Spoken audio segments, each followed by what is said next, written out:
This is the story of a boy named Dud Campbell, who eventually finds himself caught in a strange situation where all the girls are fighting among themselves to marry him. He takes a deep breath as he stands on the threshold of his departure, reflecting on the bizarre sequence of events that led him here.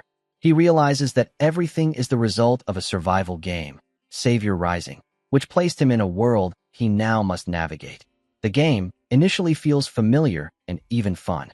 He clears the game, feeling accomplished, but the next day, he finds himself in the very world he had just played through. It doesn't make sense, and the thought gnaws at him, but there's no use cursing his fate. The game didn't target him, nor did he have any attachment to the protagonist.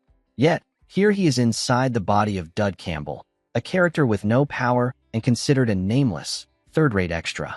The Campbell Viscounty, where he comes from, is a small farming region with a few scattered dungeons across the empire. These details are barely mentioned in Savior Rising's film adaptation, making his position as the son of a Viscount an anomaly. A Viscount's son entering the prestigious Imperial Academy is no small matter, turning the world upside down. As he prepares to leave for the academy, his father looks at him with tears in his eyes. He asks if he is truly leaving. Dud answers happily, confirming that he is. During the farewell, his father earnestly tells him that he is the pride of their family, wishing him well and advising him to take care. His father warns him not to cause any trouble, mentioning the Elephant Academy where all the nobility gather and advises him not to draw attention to himself. Dud smiles, reassuring his father that he understands and will be careful. After saying goodbye, he checks his status. His strength, agility, endurance, luck, and authority are all F. He has no skills, no proficiencies, and no special gift. He reflects seriously on how even the most experienced players would find such a low starting point ridiculous. Still, he knows what must be done. His mission is to enter the academy and be appointed to a class. If he fails, the academy will fall into chaos due to the violence of the villains. He decides to play it safe, avoid attention, and not make any attempt to raise his family's reputation. He reassures his father, promising not to worry him. As he embarks on this new chapter, he wonders whether the main character, a powerful figure in the game, will handle things on her own.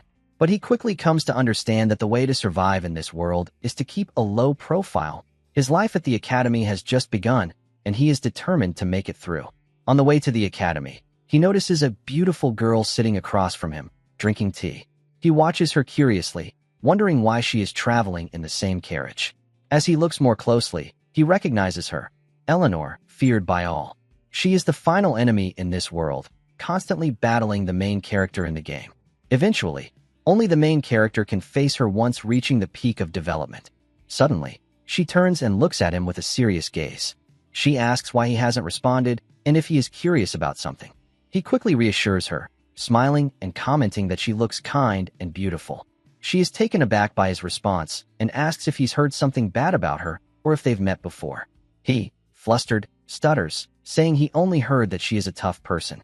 She dismisses his words, calling him strange. He, smiling, replies that people often say the same about him. He then turns his attention away, deciding to quietly look out the window. The scenery outside is magnificent, but his peace is interrupted when he notices a boulder rolling toward the carriage.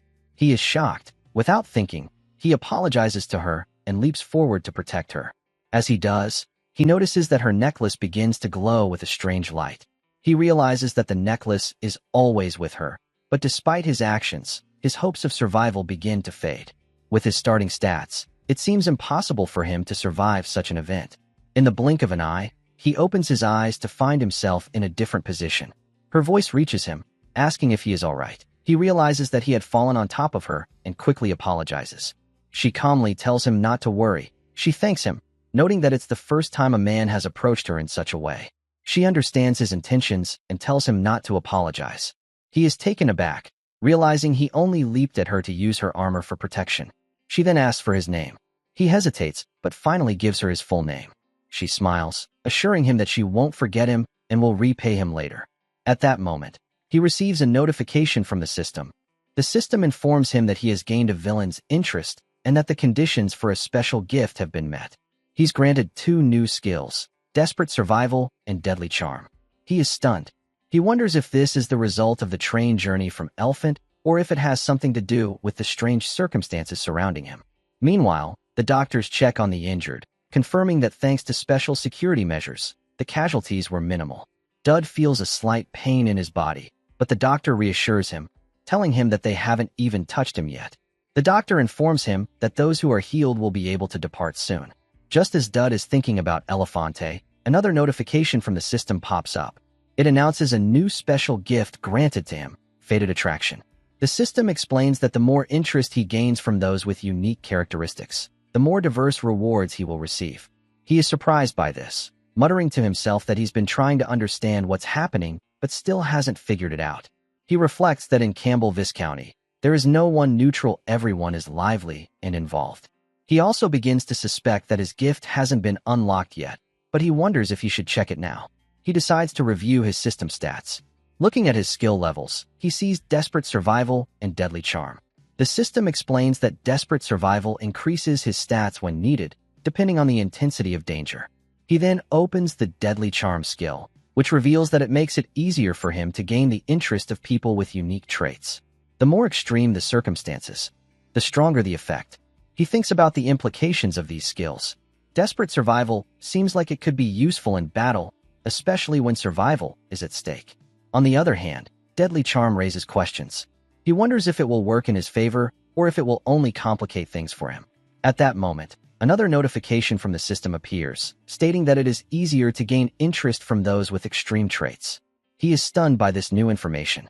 He begins to think carefully, realizing that the characters with special traits in the game were often warriors, mad with the thirst for battle, or other troubled individuals. He imagines a violent mercenary willing to kill anyone for money, a genius mage oblivious to everything around them, and other similar characters. He realizes that these are all mentally unstable or divine beings capable of striking anyone down within 3 steps. His mind is clouded with these thoughts, but he soon wonders if it would be wise for him to focus on acquiring skills that could help him survive. What strikes him as odd is that the ranks of his skills are listed as Avant SR veteran, terms he has never seen before. He cannot grasp their meaning and is left wondering about the significance of this new system.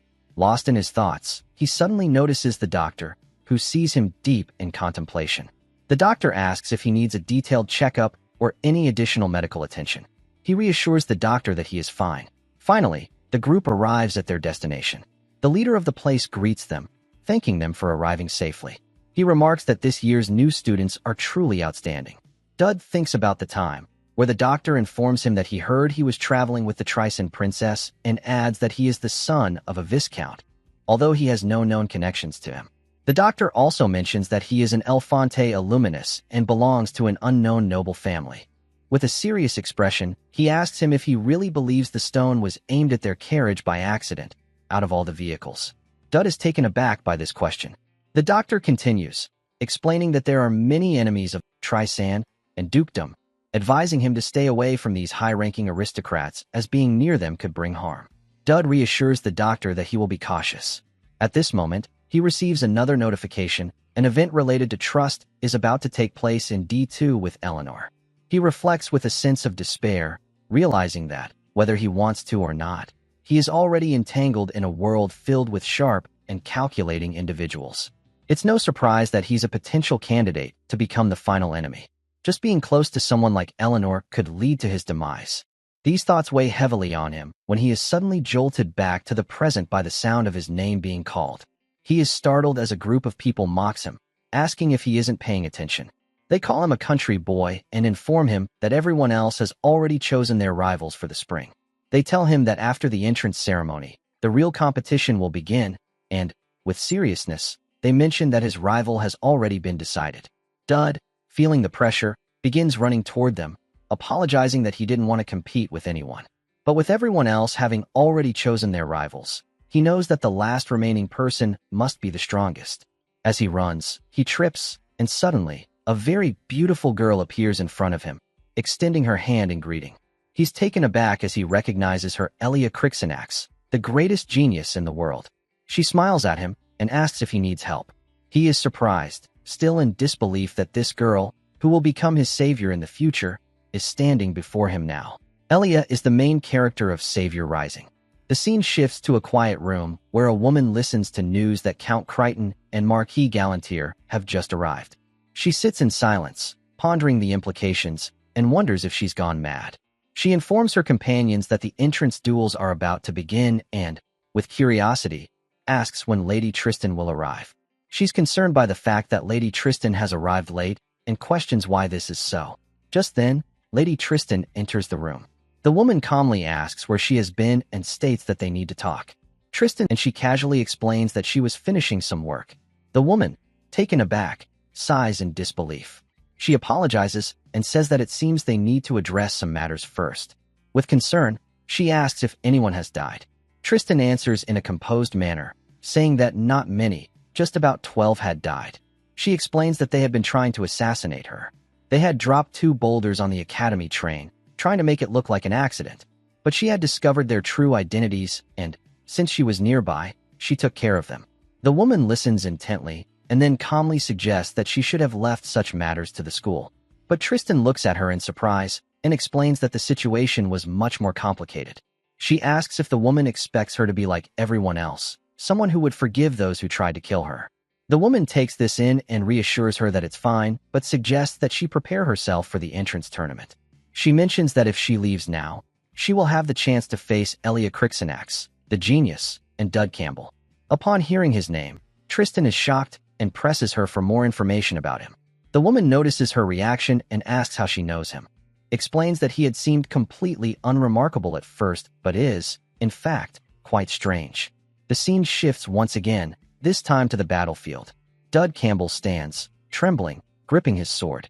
From behind him, people shout mockingly, telling him to go back to his village. Seasoned fighters question how many moves he will even last, with some commenting on his good fortune for not having been injured so far. Taking in the mocking voices and stares from the crowd, he knows his stats are in shambles, and if Elia's attacks hit him, it could mean his death.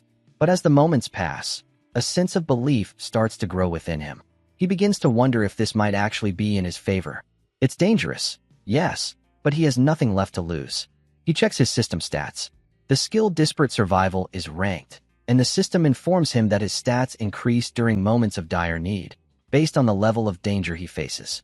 Observing the crowd with grim determination, he reminds himself that the villains he will have to face are likely among these very nobles.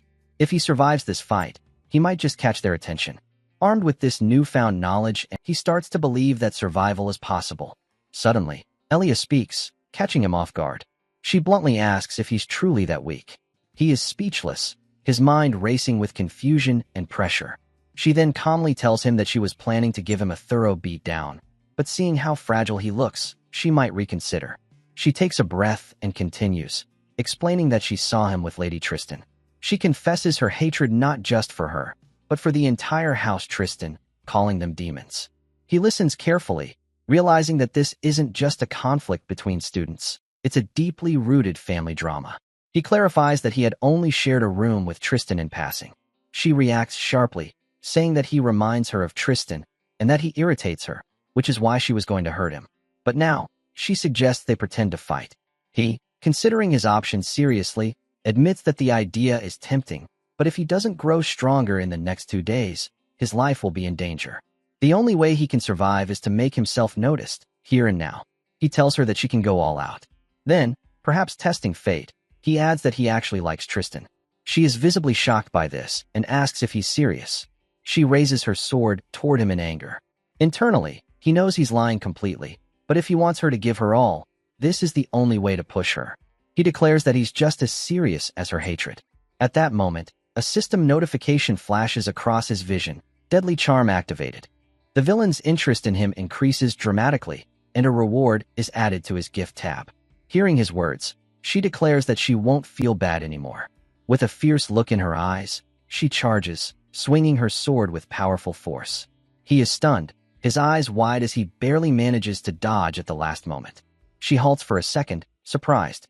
She realizes that he isn't as weak as she thought, and she warns him that she'll be coming at him even harder next time. The system triggers once again, Disparate Survival activated at EX rank.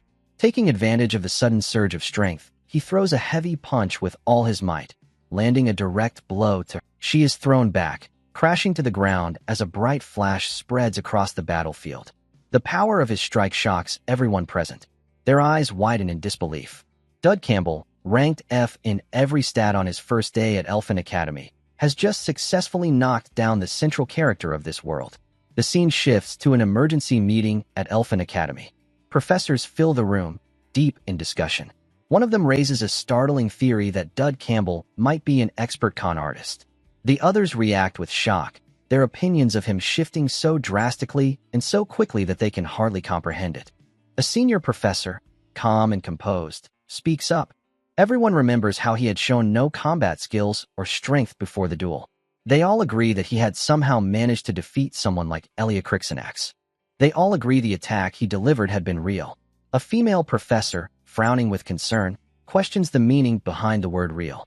The senior professor replies with quiet gravity, stating that no one at Elfani Academy could have walked away unaffected by that attack, not even him. He explains that there should have been no way for someone like Dud, a rank F student, to defeat a future war general like Elia. The only logical explanation, he speculates, is that Dud must have used some illegal item or external means to temporarily boost his power. But then, with equal seriousness, he offers a second possibility, that he might be an extraordinary, non-ordinary genius. Even then, the female professor nods thoughtfully. It is difficult to accept his victory without a proper explanation. And Elias' sponsor, whoever they may be, won't remain quiet about this. The situation is starting to feel like a major institutional risk. If they overlook a student who may possess incredible potential, the academy could suffer deeply. After some further discussion, the female professor speaks calmly but firmly, stating that it will soon become clear whether Dud is truly a fraud or something far more. They decide to wait and see how things unfold. Her colleague, still puzzled, asks her what exactly she means by that. She replies with quiet seriousness that this year, the academy has welcomed some very interesting entrant students so unique that they require special attention. If he is truly one of them, as the signs suggest, then she believes he is destined to play a role in the academy's future whether they recognize it now or not.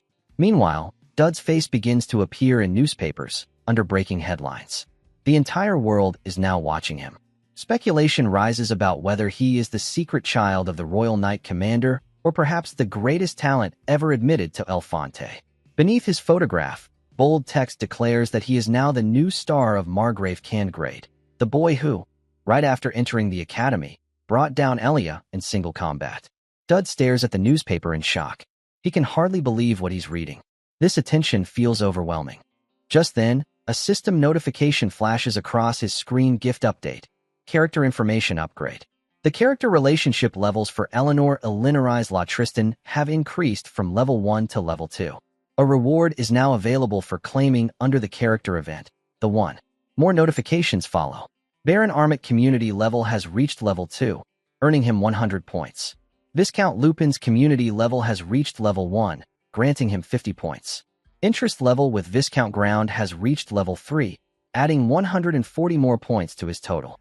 He reflects quietly on what he's seeing. This, he realizes, is how the system works, starting with community, moving through interest, then trust, and each tier yields points that can be spent in the system store. As he continues scrolling through the notifications, he notices something that surprises him. The highest level of interest so far is from Eleanor. Confusion washes over him. Eleanor, the boss who seemed completely uninterested in him, is now showing the strongest engagement. It is unclear why someone like her is so focused on him now. Another system notification arrives, confirming his suspicion. He is now receiving gift rewards related to her. Alongside this, another notification appears. He has been granted access to the crest and sword technique through the crates. His eyes widened in shock. This technique is from the prestigious House Tristan, a family renowned for their unmatched swordsmanship.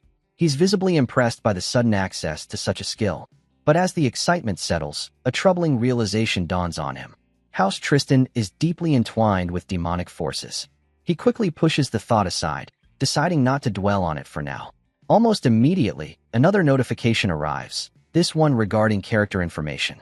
Elia's community level has reached level 4, but the system notes that rewards from her cannot yet be claimed. This message unsettles him. He sits in silence. Elia's level is rising, even though gifts are only supposed to be granted by villains who hold positive interest in him. But she is neither a villain nor someone who shows affection for him. Lost in thought, a loud knock at his door startles him. A voice from outside calls out his name, asking if this is his room. The voice sounds familiar. It's as if he's heard it before. Then, the person outside calmly announces that it's Elia, asking for permission to come in. He is stunned by her unexpected appearance, frustration building within him as he tries to make sense of why she's here. He considers ignoring her, hoping that if he remains silent, she will leave. But her voice becomes firm. She directly addresses him through the door, saying she knows he's inside. She warns him that if he doesn't respond, she will break the door down. Frustrated, he yells back, asking if she's lost her mind. Hearing his voice confirms for her that he's inside. She then politely asks if he can open the door, saying she only wants to talk to him for a moment. Still behind the door, he asks seriously what this is all about. She responds calmly that she just wants them to understand each other a little better. Elia walks away. She has acted impulsively, chasing after someone who clearly doesn't want to be around her. She realizes how pathetic she must have seemed, trying to force a friendship when he didn't even acknowledge her presence. There's something unsettling about the boy, something that leaves her confused and introspective. Becoming friends with someone like him is not easy. Lost in these thoughts, she unexpectedly bumps into Eleanor. The force of the impact causes the packets she is holding to fall to the ground. Without looking up, Elia instinctively picks them up. As she does, Eleanor speaks in a calm but firm voice, remarking that she should have been more careful, asking if she is hurt. Before Elia can respond, she glances at her face. In that instant, memories come rushing back. She recalls the moment when her brother, in trouble, told her to run. A cold shiver runs down her spine as anger begins to rise. She trembles slightly, unsure of how to proceed. She hesitates for a moment, her hand instinctively reaching for the sword at her side. Eleanor's calm demeanor strikes her as strange because she does not seem to sense the threat. She extends her hand to retrieve the items, still showing no sign of concern. Elia watches her carefully, her mind racing with questions. Eleanor isn't reacting. It could be that she feels so confident she doesn't even need to worry about her. Finally, Elia hands the packets back, her thoughts continuing to spiral. She wonders if Eleanor is subtly trying to tell her that she doesn't pose a threat. But the thought is fleeting as her mind shifts to Dud. She's baffled that he is somehow connected to someone like Eleanor. As she begins to walk away, she casually tells her that if she turns right at the end of the hallway, she'll reach Dud Campbell's room. Eleanor stops her and asks sharply how she knows the way to his room. Confused by the intensity of her hostility, Elia calmly smiles and replies that she was simply trying to befriend the new students. But Eleanor's expression hardens. She tells her that mingling with the opposite gender is forbidden for new students. Elia, surprised, asks if such a rule has ever been mentioned before. Eleanor replies, flatly, that she has just made the rule now, and from this moment on, she is not allowed to visit his room. Hearing this, Elia addresses her formally as president and apologetically asks what relationship she even has with him. Eleanor, walking away, answers with quiet seriousness that he means nothing to her. But before leaving, she warns her to remember everything she just told her. Elia's mind begins to churn with this new information, and the memory of something he once said about his serious feelings toward Tristran resurfaces. There's more to them than she had realized, and she senses it. She resolves to stay close to him, whatever the cost, even if only to gather information. The scene shifts to the day of the class assignment exam at Elefante Academy, a day designed to evaluate every aspect of a student's abilities. Dud finds himself placed in the highest-ranked group, a result of his victory in the one-on-one duels. As he scans the crowd, his gaze lands on Elia. She stands there, smiling at him, and his thoughts turn serious. His biggest problem right now isn't the exam, it's her. Just yesterday, he had managed to push her away, yet here she is again, in the same group as him. His mind races with confusion. At that moment, the system sends him a ratification alert, informing him that Elia's curiosity level has reached 5, though he can't receive any rewards just yet. When her interest status changes, a special event will occur. He is stunned. Her interest in him has increased again, but he has no idea why. His mind drifts back to the previous night, when snacks and a letter had mysteriously been delivered to him. The letter had wished him good luck on today's exam. The stage announcement interrupts his thoughts. Group 1, it is your turn now. He takes a deep breath, focusing on the exam. He reminds himself not to overthink Elia's involvement. It's all part of the main scenario. Just then, a notification appears from the system, informing him about the character Eleanor La Tristan. It states that the trust event has reached level 2 and that a character event will occur soon. Eleanor steps forward. She introduces herself, informing the group that she will be overseeing the exam. He is shocked to see her here. It doesn't seem like a coincidence. Eleanor's event was supposed to happen today, and now she is in charge of their group. He begins to wonder if nothing happens during this exam. It would be more than strange. The previous day, all the professors at Elefante Academy had gathered for a meeting. They discussed his unexpected victory over the warrior candidate and agreed that if he truly possessed such remarkable skills, they were eager to see how he would perform in the class assignment exam. They concluded that the test's supervision should be entrusted to the student president. Thus, the responsibility and authority were formally handed over to Eleanor. Now, she stands in front of the students, calmly instructing them to head toward the exam location. She informs them that the questions will be revealed once they arrive, and many students speculate that a great deal of preparation must have gone into this setup. In quiet compliance, they follow her. As they step into the hallway, the lights suddenly go out. The entire area is plunged into darkness. The students are taken aback. Elia, sensing something unusual, turns toward Eleanor and asks with calm seriousness whether this situation is part of the test. Eleanor remains silent, offering no response. Dud, observing the unfolding situation, begins to think seriously. He believes he can answer the question himself after all. The entrance is sealed, and the lights are completely gone. At that moment, he receives a system notification that Eleanor's event has begun. The notification shifts his focus. He starts to suspect that what he's witnessing isn't a test, it's a trap. Another system notification follows, giving him further details about Eleanor's event type, assassination attempt. The notification warns that surviving members of the Grove still target her, and he is instructed to protect her. As he scans the room, he notices a few students whispering among themselves, discussing what their next move should be. They seem to believe they will be safe, but they remain uncertain about the events unfolding. Some mention the possibility of leaving immediately, unsure of what to expect in the darkness. It's then that he has a sudden realization. These students are all part of the main character's core party. His memory sharpens, and he recalls that this is the very scene where they all meet for the first time. Everyone in this room is essential to the plot, and this moment marks the beginning of their interactions. Turning to the wall map, he calmly speaks up, suggesting that the central hall would be the most strategic location to head toward. The others look at the map, surprised by its existence. Dud explains that the central hall likely contains supplies and emergency equipment, but most importantly, it's a large open space. It would be far easier to defend against an ambush there than in the narrow hallways they are currently in. The mention of ambushes causes the group to take notice.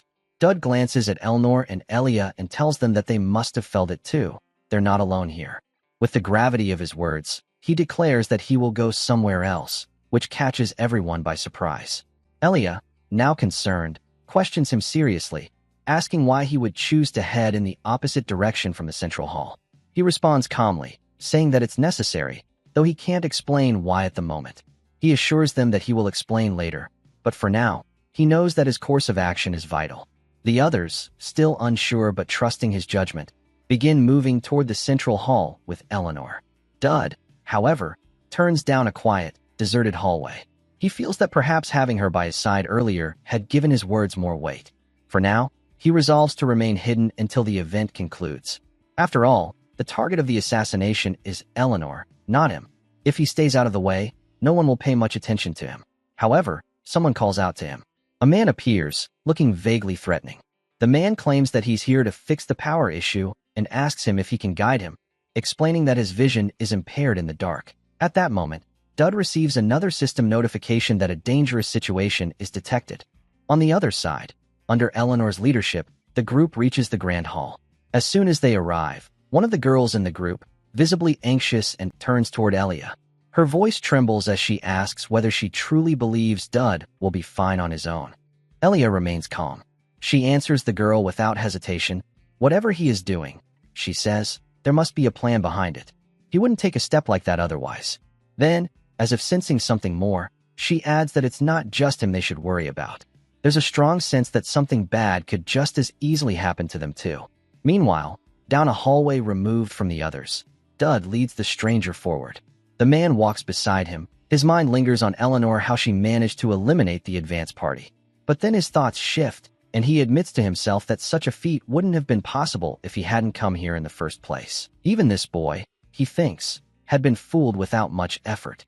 As they walk further, Dud remarks casually that the equipment room is just ahead. The man, professionals like him, trained killers, could assess a person's capabilities just by how they move. In Dud's case, the judgment comes quickly, and without mercy he's seen as nothing more than a rookie. The man feels no urgency. He decides he will toy with him a little before killing him. Dud suddenly turns around and looks directly at him. Caught off guard, the man removes his mask and addresses him more directly. He tells him it's time he rewarded him. Dud takes a breath. He thanks God.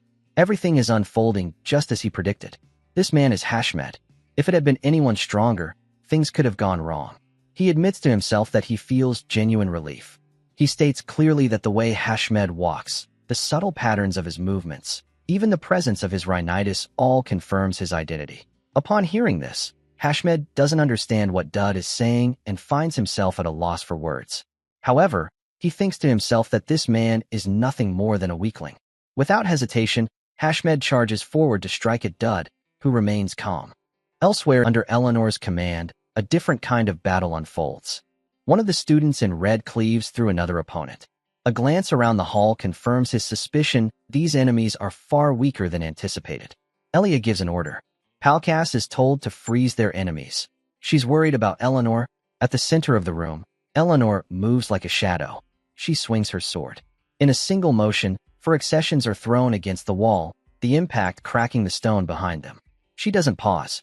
She drags and calmly asks if there are any more of them deployed in the building. At the same time, another magic user completes a spell, freezing the rest of the enemies in a web of frost.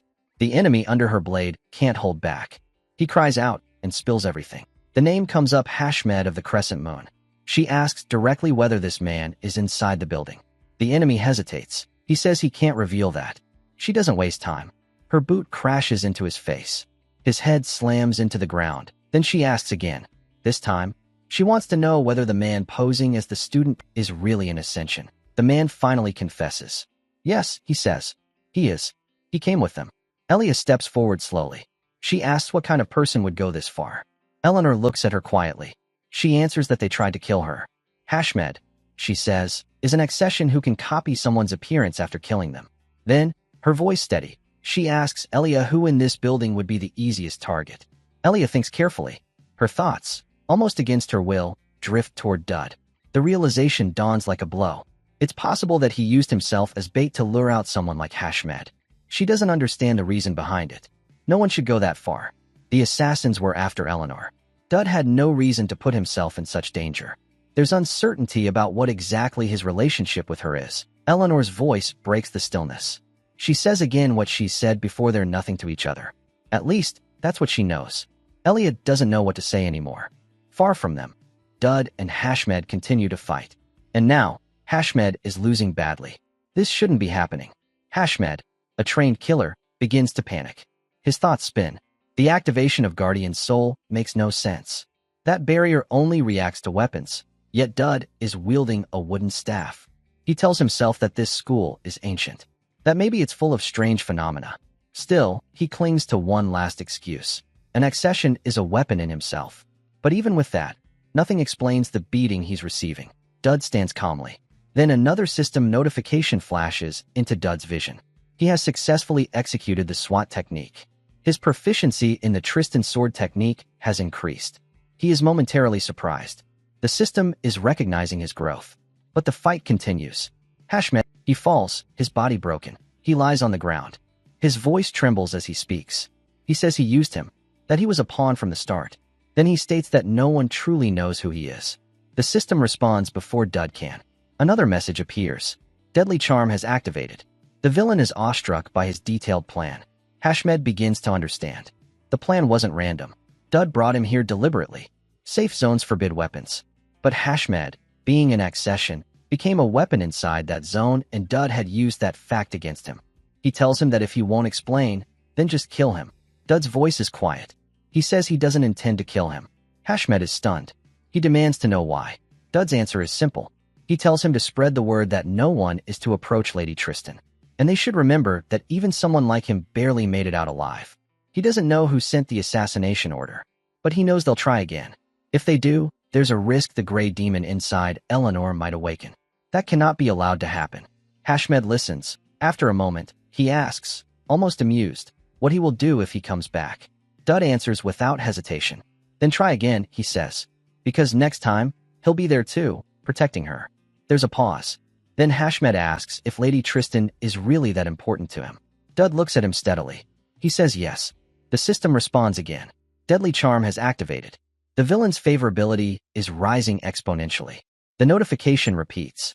And just as he turns to walk away, he freezes. From the shadows ahead, Eleanor is approaching, her eyes locked on him. The scene shifts inside the principal's office of Elefante Academy. She speaks, voice serious and worn, telling Eleanor that she understands why the chancellor is outraged. The whole situation has spiraled out of control, and yet somehow, they're expected to track down the perpetrators immediately. She admits a chilling possibility this situation is not just mismanagement or coincidence. It feels like the academy is breaking down from the inside. The details surrounding the assassination attempt, the timing, the path chosen, all of it suggests the presence of a spy. Someone on the inside. Eleanor listens quietly. The woman continues, saying that she knows political attacks against her are now becoming routine. Still, the fact that this is the second attempt on her life means their enemies are no longer just testing the waters. They're committed. Eleanor gives a small nod. The woman's tone grows heavier. She confesses that something about this particular attack feels different. There's a structure to it. A certainty. Whoever arranged it will undoubtedly strike again. And yet, all the students who were involved with her during the incident have received formal recognition for their actions. Commendations were distributed without hesitation. Not a single injury was sustained, and everyone contributed in some way except for one person. She frowns. The one anomaly is Dud Campbell. Despite being present, he has received no commendation, no recognition, and no explanation. She says it plainly. There's no logical reason for his exclusion, and she admits openly that she doesn't understand why. A pause follows. Then she looks at Eleanor. She says it feels as if he is deliberately avoiding attention from the academy's upper staff. Eleanor, still composed, agrees quietly. She's thought the same. The woman narrows her eyes. Her voice sharpens. If Eleanor says I wonder one more time, she warns she'll hit her. Eleanor remains unfazed and tells her to go ahead. That breaks the woman's restraint. In a burst of irritation, she grabs a nearby cup and hurls it toward her. She demands to know what her problem is. Still seated, still composed, Eleanor simply asks what she means. The woman's tone shifts. She tells her that she has been disconnected all day, her focus lost, her thoughts elsewhere. With a serious expression, she says that she doesn't know what's going on inside her, but unless Eleanor explains, she's done helping her. Then Eleanor finally speaks. She says she thinks she's become interested in something. That surprises the woman. Her brows rise as she leans forward, asking what exactly she means. Eleanor answers without pause. She thinks she's grown interested in someone. Then she exhales the name that's been circling her mind since the start, Dud Campbell. A silence falls again. The woman stares. Then she asks with disbelief if she actually likes that country bumpkin. Eleanor answers firmly that she never said that. Not yet. That one word yet stuns the woman even more. She stares at her like she's grown another head. She mutters that she doesn't have the slightest idea what he could have possibly done to catch her attention. She wonders what Archduke Tristram would say if he heard about this. Still, Eleanor doesn't waver. She says clearly that she does not fancy Dud, but the woman's face shows she doesn't believe a word of it. Her expression says she's convinced Eleanor is lying to herself. She leans back in her chair, then asks if he was treating her kindly. Before Eleanor can answer, the woman continues. She says someone like her should have started out suspicious. That's the expected reaction. After all, she's not just anyone. She's a daughter of House Tristram. She has to be careful. Eleanor agrees softly. She's merely going to test him. As long as she keeps observing, she says, she'll be fine. The scene changes. Inside a quiet room, Dud lies on his bed, a letter clutched tightly in his hand. The letter explains that no class can be assigned to him yet. The academic team is still analyzing the situation to find the most suitable placement. They assure him that a favorable outcome is likely and ask him to remain patient. He frowns. Then, with a frustrated breath, he clutches his head. He doesn't want any of it. He wishes they would just dump him into some low-profile, worthless class and be done with it. But the thought lingers. The academy is not following its rules, and there is no logic behind his exclusion from something like Elias' party. Then, a notification appears before him. The system message announces the completion of the first main quest. Additional information has been unlocked. His new objective, Resolve the incident that will occur during the freshman reception ceremony. The reward exclusive equipment materials will be granted upon success. He focuses. The freshman reception ceremony, that's the moment when classes are finally revealed. Every role, every specialization, from archer to priest, is determined there. The system has confirmed it. His future build depends entirely on his training choices. He considers this. If Elia focuses on swordsmanship, then he'll aim for physical strength. By specializing in raw power, the system will tailor his rewards to match. But there's still one glaring problem. Another notification flashes. This one shows Elnor's character details. Her trust level has surpassed level 5, and affection has temporarily increased. A reward is now available. She is listed as a notable figure. Upon her emotional shift, a special event will be triggered. The countdown is 3 days. Another message follows immediately.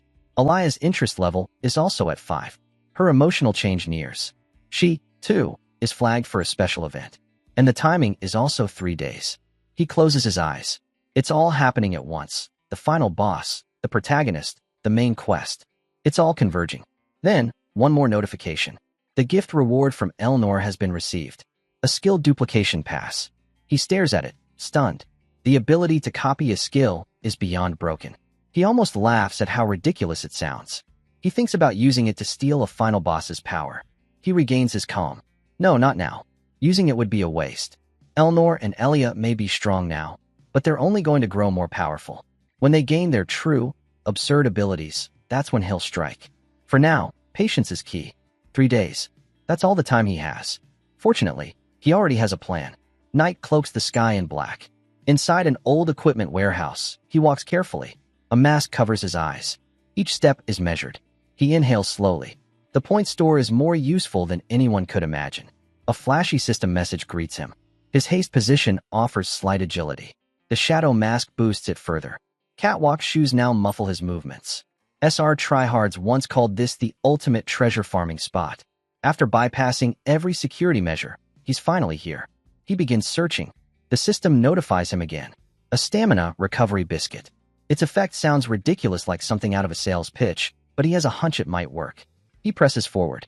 After scavenging through crates and forgotten piles, he starts collecting what he came for. Almost everything is already in his possession. All that's left now is the most important item. He digs deeper.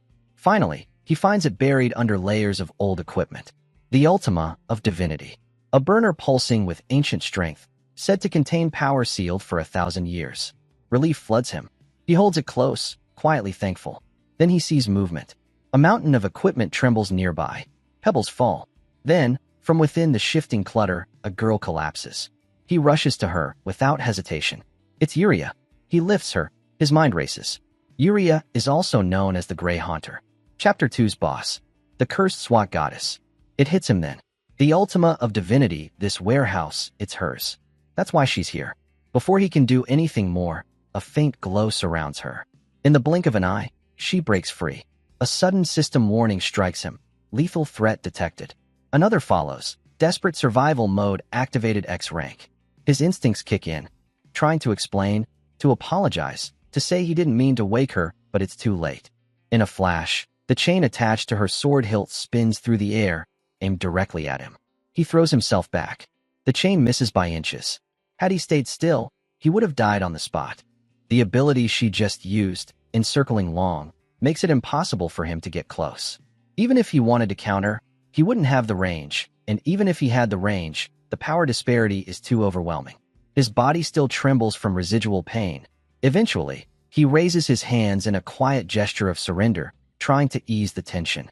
He tries to explain that it's all a misunderstanding. She doesn't listen. Her chained weapon spins at a constant rhythm, its blade gouging into the ground with each rotation.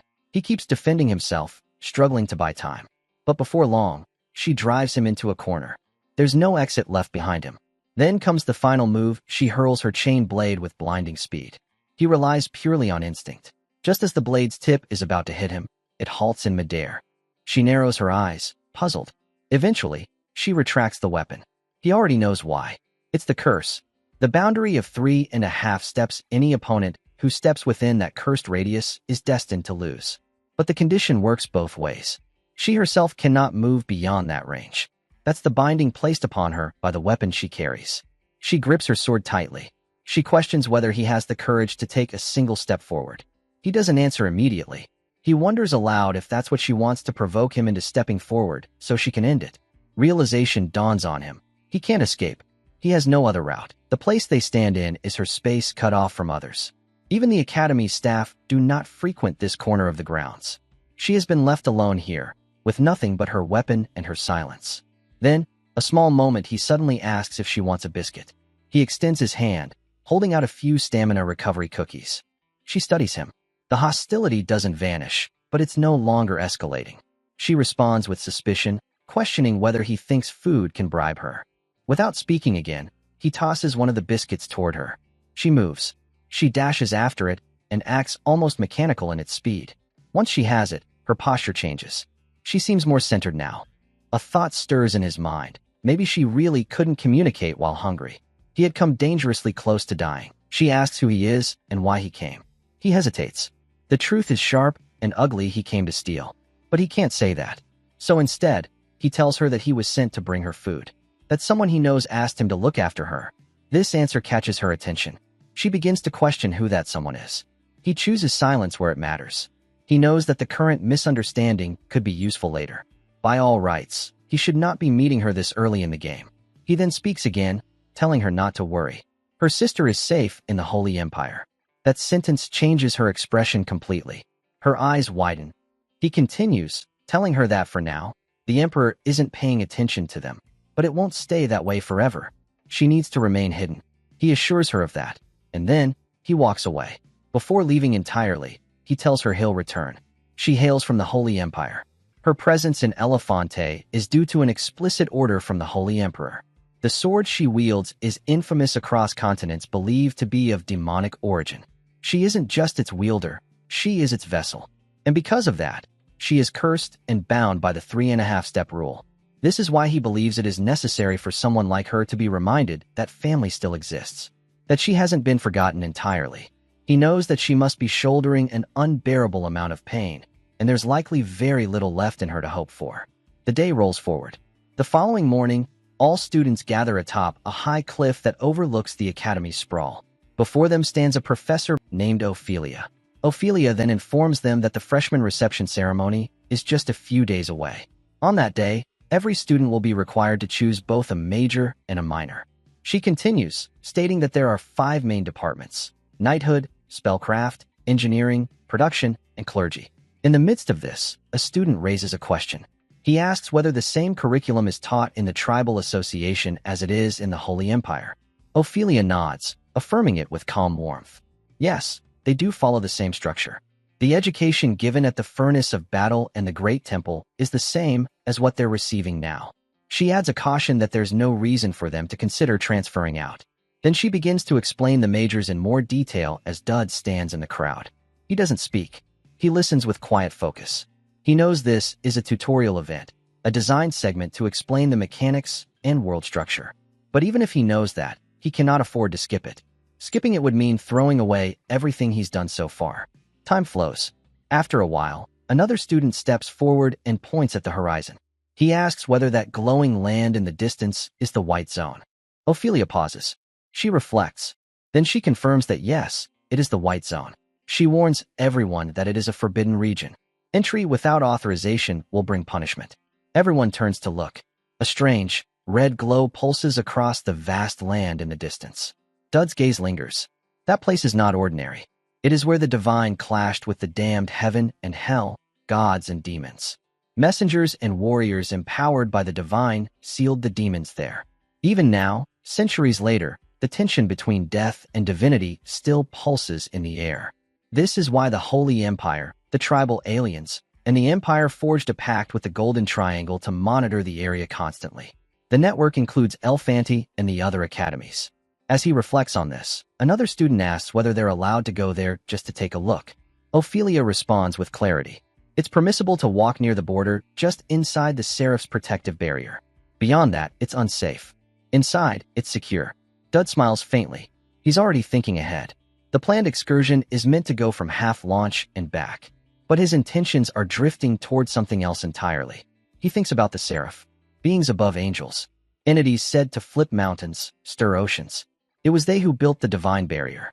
He knows that without it, this academy wouldn't exist this close to the white zone.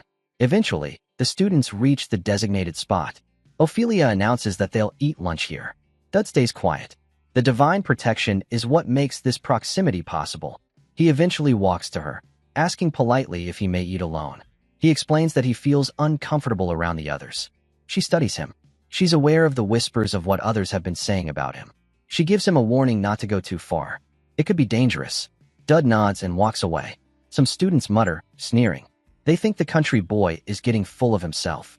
Unbothered, Dud begins to set up. He pulls out his supplies. A unicorn's horn, a phoenix's feather, a fan made from coral berry leaves. His preparations are methodical. Finally, he draws out the artifact given to him by Uriah the night before, one he had not revealed to anyone. He places all components inside. He lights them. A violet smoke begins to rise. He blows on it sharply, and the smoke grows denser, the scent sharper. He feels something realization creeping in.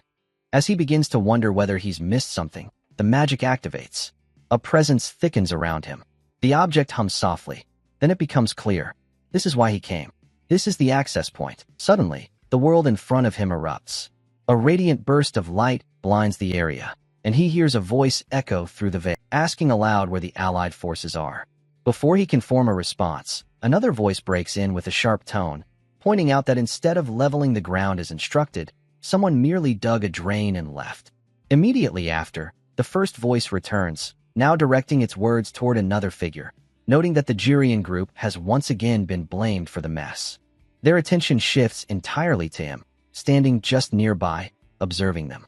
For a brief moment, they simply stare at him. Confusion spreads among them, and they begin to murmur, puzzled by his presence and behavior. The angels begin returning to their tasks. One attempts to take a brief rest, only to be met with irritation from his partner, who scolds him and demands to know why his shovel isn't moving. Both resume work quickly, although one of them grins, amused that he is still watching.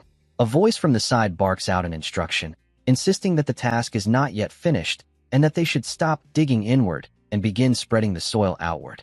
Dud stands still, silent and confused, trying to process what he is witnessing. A sharp blast from a horn cuts through the scene. A truck rolls into the area. The angel in the driver's seat announces the arrival of the holy mud bricks and urges everyone to start unloading quickly. Voices rise in response, asking how many bricks there are. The driver replies bluntly, they're practically infinite. In another corner, a bald angel raises his voice, scolding the others and demanding they observe how hard their seniors are working. A curly-haired angel, flustered, jumps into action to catch up. A younger angel passes a brick to his captain and asks innocently if the food shipment has arrived yet. The captain apologizes, explaining that the delivery vehicle broke down and is under repair. For now, they'll have to wait. Dud watches from his place apart, still taking in the bizarre turn of events. He fixes his gaze on one of the junior angels and starts to understand why angels do not simply descend whenever they want. It becomes increasingly clear to him that these beings operate under a strict order. Their world is a military system disciplined, hierarchical, and bound by chains of command. The realization sinks in. The rules of this realm are nothing like the physical one. He recalls the in-game progression meeting angels was something only possible after Chapter 2. Direct interaction with the high-ranking ones happened far later. Lost in these thoughts, he is suddenly faced with a large spread of food placed before him. There's a variety of items, more than he had expected. Gratitude stirs in him, and he quietly thanks the angels in his heart. As he begins to eat, he notices whispers rising among them. They are surprised he is still watching them so intently. They begin speculating about what he might have brought and are amazed at how much he is eating. A few start eyeing the food with longing, murmuring among themselves about asking for a little. A female angel breaks their thoughts with a sharp reminder that the human hasn't fulfilled the conditions for descent yet. She sternly orders them to return to work and unload the rest of the bricks. Dud observes this dynamic with quiet calm. He speaks in a measured tone, advising them to eat first before tiring themselves out with more labor. His words reach them clearly, and the offering transfers. The food appears in the hands of the angels. Eventually, their captain grants a short 10-minute break. The angels dig into the meal eagerly.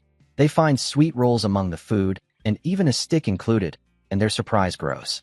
Watching their reactions, Dud thinks to himself how different the laws of this world are and how his single portion is enough to feed all of them. Their captain then turns his attention to him and gestures toward the thurible in his hand. He recognizes its importance and offers to bless it. He asks him what he would like in return, as long as it is within reason. He promises to do his best to grant it. Dud is taken aback. There's been no formal negotiation, no exchange of cards, no strategy from his side, and yet the blessing is offered so freely. He had prepared detailed plans for such an event. Now, it is unfolding effortlessly. He questions whether the original storyline had such a simple path laid out. The captain senses his thoughts. He looks at him with calm clarity and tells him that perhaps it is insight that matters here, the ability to see the nature of things just by looking. He notes that Dud seems to be informed and that this is not accidental. He adds that he has an ability he hasn't developed yet, and it would benefit him greatly to invest in it. Dud considers this in silence.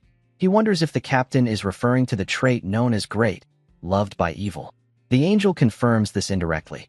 He states that the gift is far stronger than he realizes, and how it is used will be up to him. It is because of this gift, he explains, that a cruel yet strangely kind being has become interested in him. Dud hears this and quietly acknowledges it. He had suspected as much. He decides, then and there, that once he obtains the blessed thurible, he will map out every available strategy. Survival will be his anchor. Elsewhere, a high-ranking angel watches him with interest. Large, majestic wings folded neatly. The angel remarks that any normal human would have collapsed in fear long ago, but he stands calm, already planning. He notes the potential in Dud and reassures him, there is nothing to fear. The blessing is completed. Dud thanks the angel sincerely. Dud, having witnessed it all, begins to think again. He wonders about the meaning behind it all. The phrase cruel, yet friendly, seems unclear to him. He feels unsure why they call him a great human, but the captain seems to sense his uncertainty. With a composed tone, he tells him to believe in himself at the very least. The captain already believes in him. As those words settle in, the divine light around them dims, fading softly. Dud is left behind in serious contemplation. He reminds himself of the truth, he's not chasing glory. He's trying to survive. The angel's advice echoes in his thoughts, and he chooses to take it seriously. He opens his system interface, wanting to see what blessing he has received. There it is, Ultrama of Divinity, C+, a divine gift from the higher beings of this realm. It contains two core abilities. The first is aestheticism, C. It lets him convert excess conditions into temporary constitution using a small amount of mana. It has a cooldown of 20 seconds and can be upgraded with demonstrations of faith. The second is Protective Shield. It consumes a little mana to generate a single-use shield that boosts constitution. It too can be improved with time and has the same cooldown. He studies both carefully. They're useful. Constitution ties to survival, and his unique condition improves his other stats through survival. These gifts are valuable, but one problem remains: mana. Even the smallest amount is out of reach for now. He has no traits connected to it. That's the reality. So he makes his decision. Until he can use mana, he will rely entirely on strategic planning. That was the whole reason he came here in the first place. The scene shifts. He now stands among the students at the academy. Though quiet, his mind is racing. He is turning over strategies again and again. Someone approaches him. The person comments with a smirk about Dud's habit of ignoring others. Dud, steady, responds that he has been listening the whole time. The other student is taken aback and asks what exactly he heard. Dud replies calmly he heard everything, including the mention of a two-person team. The man grows more serious and demands whether he even knows what that means. He looks around and asks where his partner is. Dud answers without hesitation that his partner will arrive soon. The man laughs, mocking the idea. He questions who would willingly partner with someone like him. But Dud stays composed and confident. He explains that while his partner may not be famous, she is on her way. That's how it has to go. That's how the story was written. At that exact moment, Elio arrives. She strides up to the man and asks him about the monster research department. Dud watches her silently. He hadn't planned to engage with the main characters so early, but after hearing the Archangel's words, his strategy shifted. She sees him and is visibly surprised. He asks her, with honesty, whether the offer she made earlier to get to know each other still stands. She stops, staring at him intently. Memories flood her. She recalls his admiration for Elnir and how she had once questioned her about it. Elnir had dismissed it without concern. Now, seeing him hold his hand out to her, she falls into deep thought. Every tactic she used failed, and now he's employing the very approach that awakens jealousy, the same one she had considered dangerous. She stares at him in silence, stunned by how mistaken he is in his quiet hope. The scene shifts to the Academy's mock dungeon, where Elia questions Dud, asking if he's truly certain about this plan. Dud responds with confidence, urging Elia to have faith in him. He reminds her that she once said she wanted to be friends with him. Dud adds, "Do you remember how you tried to hurt me when we first met?" Elia replies, "Of course," thinking to herself that she was actually the one who got hit. Dud continues, "If you still want to be friends after that, then you should do what I say." Dud instructs Elia to move towards 9 o'clock, warning her that 3 monsters are approaching. Elia follows Dud's directions and successfully defeats the enemies. Then Dud alerts her that 2 more monsters are descending from the ceiling. 2 bat-like creatures begin to swoop down, and Dud quickly informs Elia that their weak point is their neck. She should aim for their bodies rather than their wings. Elia executes the plan, striking down the bats. Frustrated, she demands that Dud stop bossing her around and come help. But Dud calmly refuses. "No," he says, before explaining that 2 daggers will soon fly at her from the left and right. "You can deflect them. Just hold out for 10 seconds.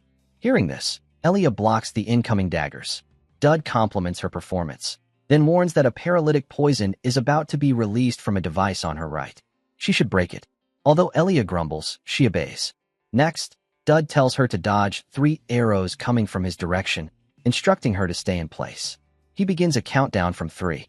After that, he alerts her of an attack coming from behind. Shocked, Elia spins around and narrowly blocks a strike from a golem. Angrily, she says, "If you knew all this, wouldn't it be faster if you helped me instead? We could get through this way more efficiently if we work together." Dud remains silent, but his thoughts reveal the truth. He wants to help, but he can't. He's merely an extra with F-rank stats across the board. His skill, Desperate Survival, only activates in life-threatening situations. But this mock dungeon is filled with artificial beasts executing pre-programmed actions. There's no real danger here, and his ability is useless. Since Desperate Survival isn't an all-powerful skill, Dud must raise his stats quickly. Elia, still fuming, charges toward him, sarcastically calling him Master Dud. Dud wonders if he's been too harsh, but then Elia slays a monster that was about to ambush him from behind. He's taken aback. At that moment, the system announces that Elia has achieved an incredible feat. She has broken the previous record. Surprised, Elia asks Dud what just happened. "I fought alone, and this stage is meant for 2. How did I break a record?" Dud silently reflects that despite appearances, he's a tryhard when it comes to this game. Out loud, he brushes it off, saying, "We just got lucky." He then warns her that the next area will be tougher, but encourages her to keep going. Elia looks even more frustrated. Meanwhile, in another room, someone is watching their progress. The observer comments, "They're doing pretty well." This figure is revealed to be Percy, the Dean of Spellcraft. Percy remarks that she might need to allocate more funding to mock battles next year. She then turns to Conrad Valadidor, asking for his thoughts. Conrad inquires if the dungeon was designed by the department. Another professor nervously confirms that it was. Conrad notes, "Then I must have gotten lucky. The one I've been watching closely is doing well." Percy assumes he's referring to Elia, calling her the next term's warrior candidate. "They're progressing exceptionally quickly," Percy adds. "Quite impressive." But Conrad corrects her. "Not Elia. I'm talking about Dud Campbell." Percy looks surprised. "Dud? He's a con artist. Isn't he just riding the coattails of the warrior candidate?" Conrad disagrees. She would have never broken that record on her own. When Percy presses him, asking why he's suddenly picking a fight, Conrad explains, "Anyone can see Elia is strong and taking the lead. But Dud is the key. His partner's positioning, the way he issues commands at perfect timing, his ability to follow up. Every move he makes shows impeccable judgment." Conrad silently thinks that Dud's actions seem almost too perfect, as if he's fought through thousands of battles before. He then proposes a bet. Picking up the microphone, Conrad introduces himself to Dud and Elia, saying he has taken an interest in their performance. He adds that he and Percy, the Dean of Spellcraft, have decided to make a wager. "The bet," Conrad explains, "is whether or not the 2 of you can break the record we set back when we were freshmen. If you succeed, you'll earn the right to make one request of Dean Percy." Hearing this, Percy grows frustrated and wonders why Conrad would go to such lengths. Nevertheless, Conrad turns to Dud and Elia, stating that if they feel pressured, he won't force them to proceed. Your current achievement is already an incredible feat, he says.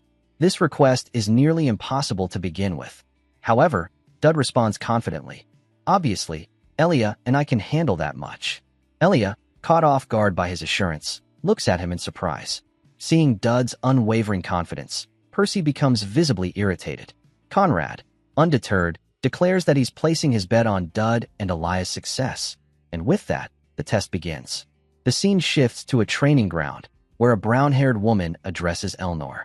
I get that you come here to clear your head, she says, but lately, you've been overdoing it. Is something wrong? Elnor, panting, simply asks the woman for some water.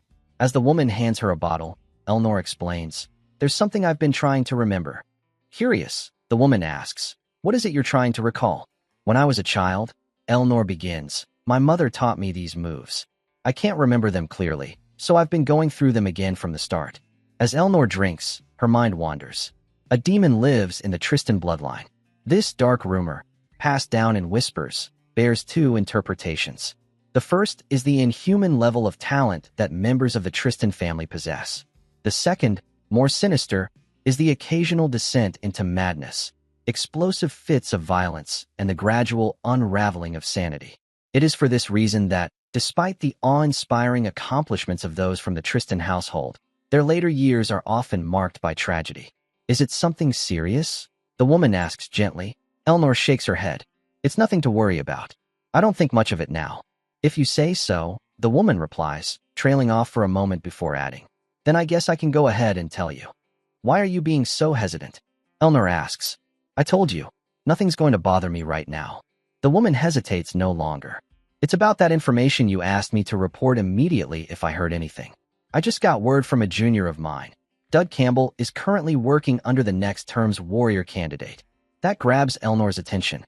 The woman continues. I'm talking about Elia Crixinax, the same girl who fought Dud earlier. You mean those two teamed up? Elnor asks, narrowing her eyes. The woman nods. Most likely because the mock battles require teams of two. Elnor lets out a long breath and turns her gaze toward the horizon. Take me to them. The woman looks puzzled. Wait, didn't you just say you don't think anything of it? The scene shifts to the mock battle dungeon, where Elia asks Dud what he plans to do. She acknowledges that while Dud is clearly skilled, challenging the all-time record seems excessive. Is it really worth it? She questions. Dud responds simply, yes. Elia, taken aback by his self-confidence, asks if he has a solid reason for doing this. Dud, thinking to himself, knows he can't tell her the real reason, that artificial monsters follow consistent movement patterns, making it easier to target their weak points. Instead, he looks at her and says, because you're here with me. Elia scoffs, I can't believe you. Just then, Conrad asks if they're ready. Dud replies confidently, we've been ready. Conrad informs them that the difficulty level of the final section can be adjusted, and the higher the difficulty they overcome, the more bonus points they'll receive. Without hesitation, Dud tells him to set it to the highest level. Percy, now clearly frustrated, mutters that she can't believe these freshmen. She dislikes the reckless energy they're giving off. This is going too far. The highest difficulty level simulates near-real combat, meaning Dud and Elia could be seriously injured. Still, Dud insists there's value in taking the risk. Conrad agrees and initiates the challenge. Dud turns to Elia. Don't be nervous, he tells her. We're just getting started. Back in the professor's room, Percy sips her tea, visibly annoyed. I can't believe Conrad, she mutters. Conrad chuckles. You're acting like this is new. Didn't we do the same thing with our last freshman class? Percy replies, that was entirely different. These students could get seriously hurt. Conrad remains calm. We'll see. I'm sure Dud has a reason for his confidence. And if it gets too dangerous, we'll step in and save them. Inside the dungeon, the monsters rush Dud and Elia in unison. The highest level has been activated, Conrad announces. Time to prove yourselves. Frustrated but determined, Elia yells, let's go, Dud. Dud then receives a system notification, danger detected. As the monsters close in, another window pops up, threat level classified as life-threatening. Instantly, Dud activates his skill and, with one clean strike, takes down a monster. That's it, Conrad shouts. That's what I was waiting for. Did you see that? Percy is stunned by his outburst. Watching Dud in action, Elia thinks to herself, I knew it. He had a plan all along. Percy, shocked, mutters, "So he was pretending earlier." Dud then charges forward with incredible speed, taking down monster one after another. "I don't blame you," Conrad tells Percy. "I'd have reacted the same if I hadn't seen Dud's transformation myself." As the battle progresses, both the monsters and Dud will continue evolving. They'll grow together. Percy is left speechless. We then see Elia and Dud fighting side by side. Elia gets pushed back by a powerful strike, but manages to block it. She calls out to Dud. He immediately responds, leaping into the air and using the Tristan sword technique La Volpe. With multiple swift strikes, he defeats the monster. Suddenly, an announcement rings out. "Congratulations, Dud Campbell and Elia Crixinax. You have broken the all-time record." But the celebration is short-lived. A surviving monster rises behind Dud, preparing to strike. At the last second, Conrad intervenes, taking the monster down and saving Dud. "It looks like Dud has set an unbreakable record, one that may last for years," Conrad says. Who would have thought a freshman could clear Elfante's artificial monsters like they were nothing? Elia lights up upon seeing Professor Conrad. He congratulates her on her effort, and Percy arrives shortly after. Conrad turns to her with a smirk. "Looks like I won." Percy, annoyed, mutters, "Must be nice." Later that day, Dud and Elia receive a document entitling them to rent one item from the Vision Warehouse and granting them the right to request a favor from the Dean of Spellcraft. Elia is amazed. Dud, however, downplays it, saying, "Isn't this something any freshman can access?" Elia shakes her head. "I've noticed something about you, Dud. No matter what happens, you always seem calm, like you already know how everything is going to play out. It's like you've planned it all in advance." Dud doesn't respond. Internally, he admits the truth. "Of course. I already know how all of this unfolds." Elia then extends her fist. "Don't guys always do this with their friends?" she asks with a grin. They bump fists, and a window appears. Elia's curiosity stage has reached level 5, nearing trustworthy stage. As Elia turns to leave, she says with a smile, "See you tomorrow, Dud." Watching her go, Dud reflects. I don't know if she's just being friendly, or if she's just odd. At that very moment, he's caught off guard. Elnor appears, having come to meet him. Wasting no time, Elnor asks Dud if he likes that freshman. Dud is surprised by the sudden question. In his mind, he thinks, since desperate survival isn't activating, it seems like Elnor doesn't plan on doing anything to me. Wait, isn't that obvious? It's not like I'm her boyfriend or anything. Elnor, unfazed, says calmly, "I'll only ask once. Do you like that freshman?" Suddenly, a system window appears, danger detected. Dud realizes he needs to say something. After a brief hesitation, he replies, "I've been training with Elia this whole time, but I still wanted to see you." Confused, Elnor wonders what Dud is suddenly talking about. What am I doing? Dud thinks to himself. There's no way that would work. Then, with a faint smile, Elnor says, "So, basically, you're saying you missed me?" Dud nods. "That's correct." "Why?" Elnor asks. "I wonder why myself," Dud says, while inwardly thinking, "What's wrong with me?" Elnor quickly changes the subject. "Forget it. Maybe this is one of those friendships. I get it. It's probably because I saved you on that train. Just remember the priority listing." Shocked and confused, Dud wonders, what priority listing? What is she talking about? Sensing his confusion, Elnor reassures him. "Don't worry about it." She then hands him a letter. "I came here to give you this." Looking at the letter, Dud wonders, what is this? A love letter? A challenge? This wasn't in the original story. Elnor explains, "I was planning to give it to you tomorrow, but make sure to open it when you're alone." "All right," Dud replies. He returns to his room and opens the letter. After reading it, he mutters, "I shouldn't have opened this." The letter is a partner request. Elnor wants Dud to accompany her to the freshman welcome party. While becoming her partner for the event isn't a huge deal, he would just have to spend time with her during the party. The real issue lies in the penalty. If Dud refuses her, not only will Elnor's affection level drop, but the resulting backlash could turn her hostile. As Dud contemplates, there's a knock on the door. He opens it, and it's Elia. "I figured it would be you," Dud says. Elia, holding a letter, replies with a smile. "You catch on pretty fast." She hands him the letter. Dud mutters, "This again?" Hearing that, Elia raises an eyebrow. "What do you mean, again? Did someone already give you a letter?" Dud quickly backtracks. "No, I meant what is this?" Inwardly, he thinks, "I almost died just now. I can't believe Elia's here with a request too." With a playful grin, Elia says, What do you think it is? Surprise. I made up my mind during the mock battle. I have to run now. Thanks to those weird rules the student president made. She darts off, calling back. Hurry up and read it. Dud sighs. Why are there so many weird people in this world? He opens the letter, expecting a challenge. There's no way she's also asking to be my partner, right? But he's wrong. It's another partner request. The final boss and the main character, Dud thinks. And I have to choose one of them? This wasn't supposed to happen in the original story. Why couldn't they give me an easier choice? If he chooses Elnor, he'll become a villain in the eyes of the main character. But if he picks Elia, he risks earning the wrath of the final boss. He might even die, especially considering that mysterious priority list Elnor mentioned. If I refuse both, what do I even do? Dud wonders. This is probably happening because both Elnor and Elia are still in the interested stage. This is a huge problem. Eventually, Dud mutters, I'll just accept both. The scene shifts to the ceremony, where all the freshmen have gathered. Elia looks around and says, there are a lot of people here. Thanks for coming with me, Dud. Dud remains silent as they walk side by side. A window appears, Clone Walker, ability to create a clone of the original. Dud had to use all the points he saved. Though the clone can only act in his place, he thinks this might actually work. Another system message follows. Event activated, double date. Because Dud accepted both partner requests, the event has begun. A warning follows. Do not get caught before the event ends.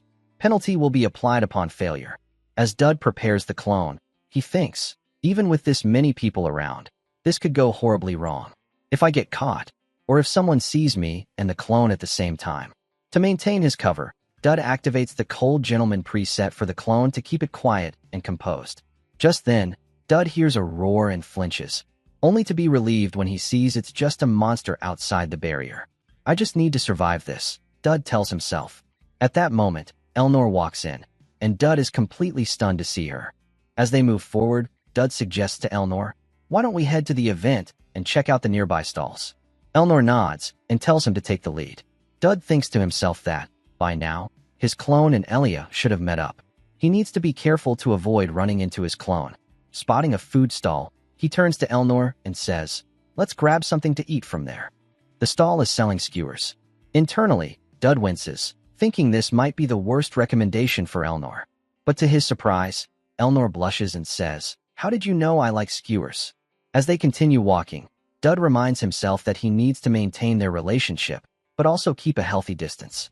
It's crucial that Elia stays far away from both of them. They approach another stall, this one selling accessories. Elnor asks if there's anything Dud wants. He shakes his head. No, but I'll buy something for you, he says. To maintain emotional distance, Dud picks the least thoughtful item he can find, a plain button, and tells her, this looks nice. What do you think? Blushing again, Elnor replies, actually, I needed a button for one of my uniforms. Dud sighs internally. This is going to be harder than I thought. As they sit down, Elnor asks, have you chosen your major yet? Yes, Dud answers. I plan to major in theology. Surprised, Elnor urges him to reconsider. With your talent, it would be a waste not to join the Knights. But Dud has chosen this path for a reason. There's something I want to learn in the theology department, he says. Intrigued, Elnor asks, so there's something you want to learn? Yes, Dud replies. To protect what's precious to me, I need to study there. And what is it that you want to protect?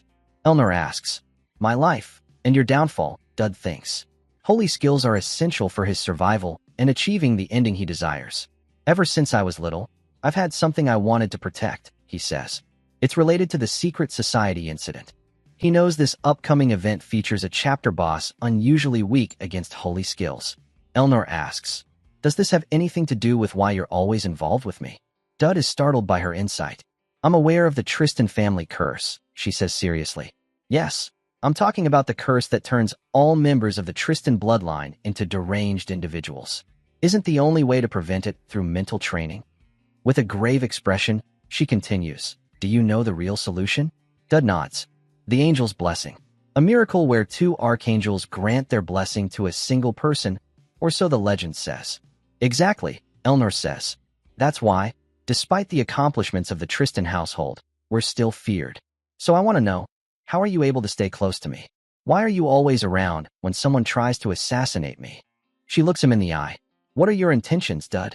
Dud answers honestly. The thing I want to protect is you. Elnor's eyes widen slightly. And what am I to you? That you want to protect me? Dud responds. If I don't protect you, I'll die. Elnor is silent for a moment, digesting his words. Then she replies, I knew it from the start. You really are a strange man.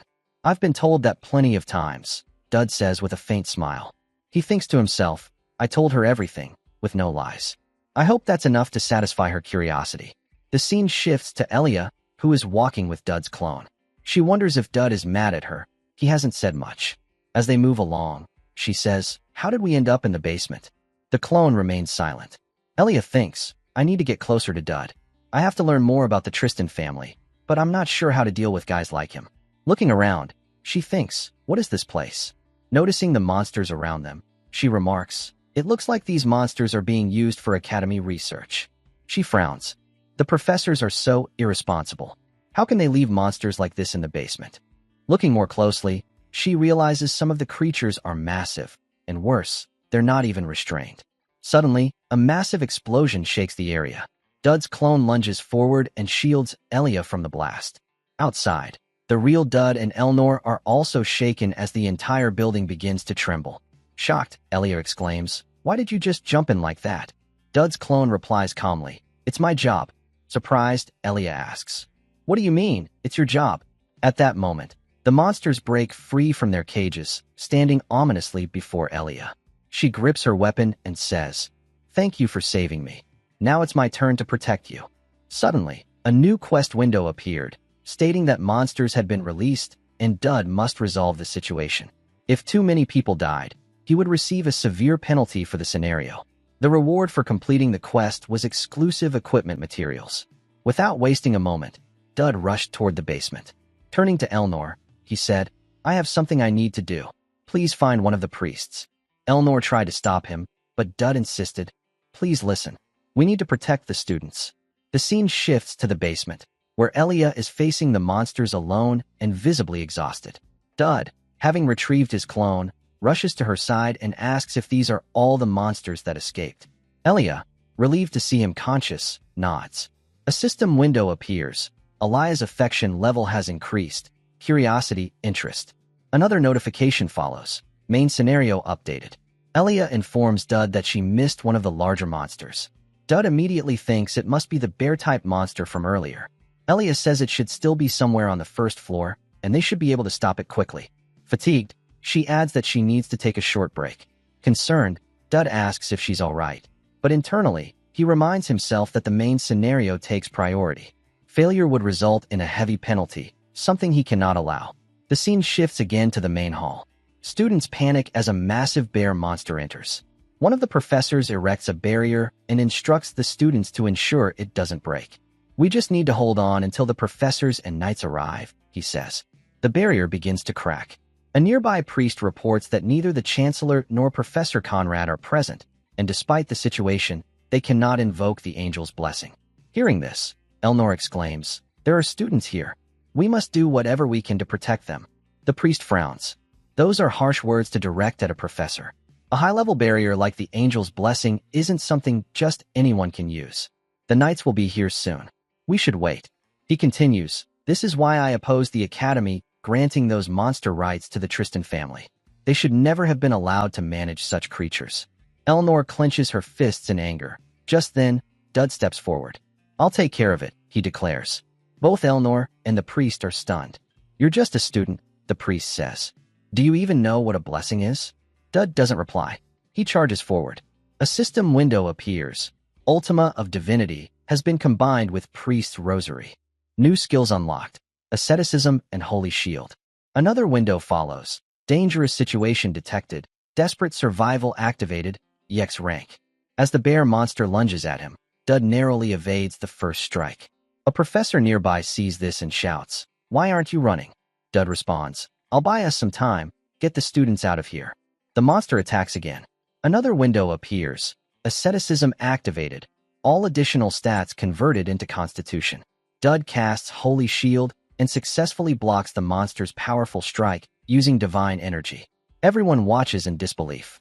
The crowd murmurs. He's using the angel's blessing. The bear monster continues its assault, but Dud holds strong, repelling the blows with the holy barrier. Elnor, stunned, wonders how a mere student could wield such divine power. The priest is equally shocked. Priests spend years in rigorous prayer to summon that blessing. After everything I've seen, I'm not even surprised anymore, Elnor thinks. He's always been hiding his full potential. The priest growls in frustration. Why can't that monster break through a simple barrier? Suddenly, Elia appears and knocks the priest aside. Forgive me, President Elnor, she says. But this priest is completely useless. Elnor asks, what took you so long? I passed out in the basement, Elia replies. I just woke up and came straight here. Still catching her breath, she adds, forget the priest. How is Dud using the angel's blessing like this? He's not even a priest. Even battle priests train for at least 10 years to use that. She shakes her head. I don't get it. Elnor reflects quietly. Holy energy that normally requires a decade of training. Then she recalls Dud once telling her, there's something I want to learn in the theology department. If I don't protect you, I'll die? I have no other reason. Back in the present, Elia tells Elnor, even if it's a stored blessing, there should be a limit to how much of it he can control. She narrows her eyes. It must be nice for you, Elnor. Surprised, Elnor asks, what do you mean? Elia looks her in the eye. Dud is doing all this for the Tristan family. For you. There's no other reason he'd go this far. Elnor thinks to herself, I've had this feeling for a while now, but no matter how much I see, Dud remains an enigma. As Dud was being pushed back by the bear monster, everyone was shocked to see Elnor activate her aura and charge straight toward the beast. With a powerful strike, she sent the monster flying into the wall. Dud watched in surprise, but the bear quickly got back up and charged directly at Elnor to counterattack. Elnor braced herself. From her stance, Dud realized she was about to use the true Tristan sword technique. As Elnor unleashed her most powerful strike, the monster managed to endure it, though just barely. Without hesitation, she followed up with another technique, landing a clean blow and finally bringing the beast down. Watching this, Dud thought to himself that Elnor's technique was on a completely different level compared to his copied version. He couldn't understand it. This wasn't supposed to happen. In the original story, Elnor never got involved in these events. A system window appeared, monster subjugation complete. Casualties, 0, knight's arrival in 30 seconds. Dud reflected on the professors who had supported the decision to give the Tristan family control over those monsters. If Elnor had now stepped in personally, it could be interpreted as her accepting the failures of her family. But Elnor was never one to play political games. So why was she helping him? Dud couldn't figure it out, but he decided to focus on finishing the quest first. He could analyze her actions later. Elia began guiding the students out of the area. Elnor asked if everyone was safe. Elia nodded. Yes, all the students got out. Elnor turned to Dud. It's over. But before she could finish speaking, the bear monster rose again and lunged at her from behind. Dud shouted a warning, and before Elnor could even turn around, Dud acted, activating the angel's blessing once more to block the strike. The blessing held, but the strain proved too much. Moments later, Dud collapsed. The scene shifts to a quiet room. Dud slowly wakes up. Chancellor Atlanti is seated beside him. I'm glad to see you're awake, she says. Dud immediately asks, what about the monster? What about Elnor? The monster has been defeated, Atlanti replies. Elnor is safe. And yes, all the students are unharmed. She smiles. Surprised to see me visiting? Dud responds politely, not at all. I'm fine. But internally, Dud is stunned. Atlanti swan song. The immortal who's lived for 1,000 years. Why would someone like her visit me? Maybe it was because he used the angel's blessing? Atlanti speaks again. I'm here to share two things, some bad news, and some even worse news. Which do you want to hear first? Dud blinks. What's the bad news? Atlanti folds her arms. You're receiving more attention than any academy student has ever gotten. There hasn't been a single student in history who's been involved in as many accidents and incidents as you. She leans forward slightly. And from my experience, with your luck, I suspect this won't be the last time. You'll likely continue getting caught in the crossfire of misfortune. Dud sighs internally. It's not like I wanted any of this to happen. Atlanti's expression turns serious. Now, the other bad news, she says. Tell me, how much do you know about the demon? Seeing Dud's expression, Atlanti remarks. That's an interesting reaction. You don't seem even slightly worried, despite the president of the academy bringing up the topic. Dud replies calmly. I don't think I should reveal how much I actually know. If I did, I have no idea what you might be scheming. With a slight smile, Atlanti asks, scheming? What do you mean by that? Dud responds, I'm the only one who hasn't been assigned a class yet. I can't even attend regular lectures. Atlanti nods. I can tell the situation annoys you. She leans closer and continues. Thanks to the recent events, I've had to do some damage control. You may not be aware, but the current hegemony has little real control over society. The timing is unfortunate for them, and they're willing to do anything to recruit talent, even if it means dragging them up from the depths of hell.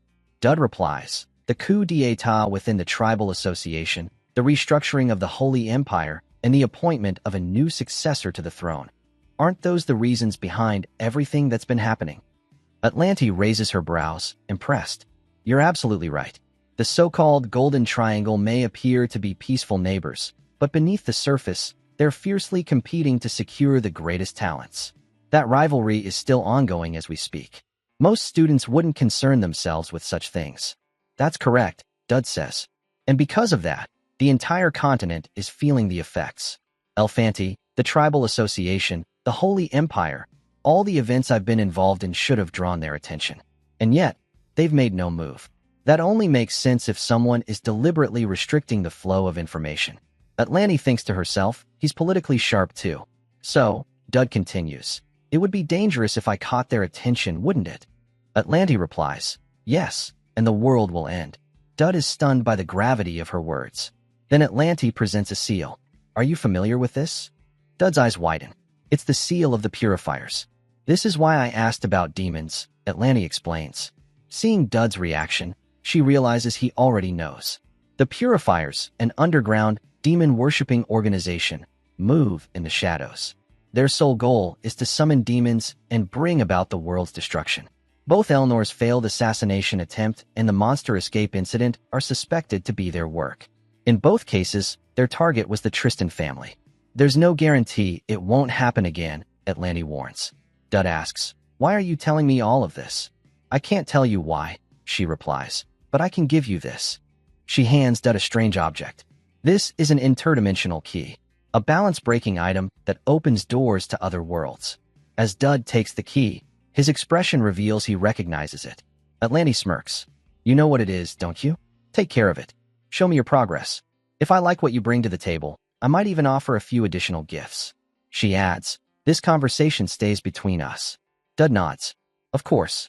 Atlanti then asks, how are things with the warrior candidate and the Lady of Tristan? Dud frowns. Why does she have to ask that? They're doing fine, he answers. Atlanti replies, good. I hope they stay that way. Dud tilts his head. Why? Is there a reason I need to keep it that way? Atlanti answers without hesitation. Yes, because if you don't, the world will end. Dud sighs. Why does the world end so easily around here? Atlanti smiles softly. I'm not lying. She thinks to herself, the final goal of my plan can only be achieved through those three. The scene shifts to later that day. Reflecting on his conversation with Atlanti, Dud decides to process it later. I never thought she'd give me something like that. It should have been impossible for the player to obtain this item. Something must be wrong with the main scenario. At that moment, Professor Conrad enters the room. I've been looking for you, he says. Dud asks why. Conrad replies, even if you haven't been formally assigned a class yet, I can't let you keep skipping. This will be your temporary assignment. Starting tomorrow, you'll attend classes with the individuals listed here. He hands Dud a piece of paper. Dud reads it and is stunned. Elnor, class president. Elia, class vice president. And me? Wide-eyed, Dud thinks to himself, the end of the world really is near. The scene shifts to the classroom, where the instructor explains, the sword can be considered the most fundamental weapon in any combat situation. He continues, referencing an earlier discussion on battlefield obstacles. Suddenly, Elnor raises her hand and says, Professor, I have a question. The professor nods. What is it? Elnor responds, don't you think you're going too deep into theory right now? I don't believe this kind of information would be very useful in a real battle.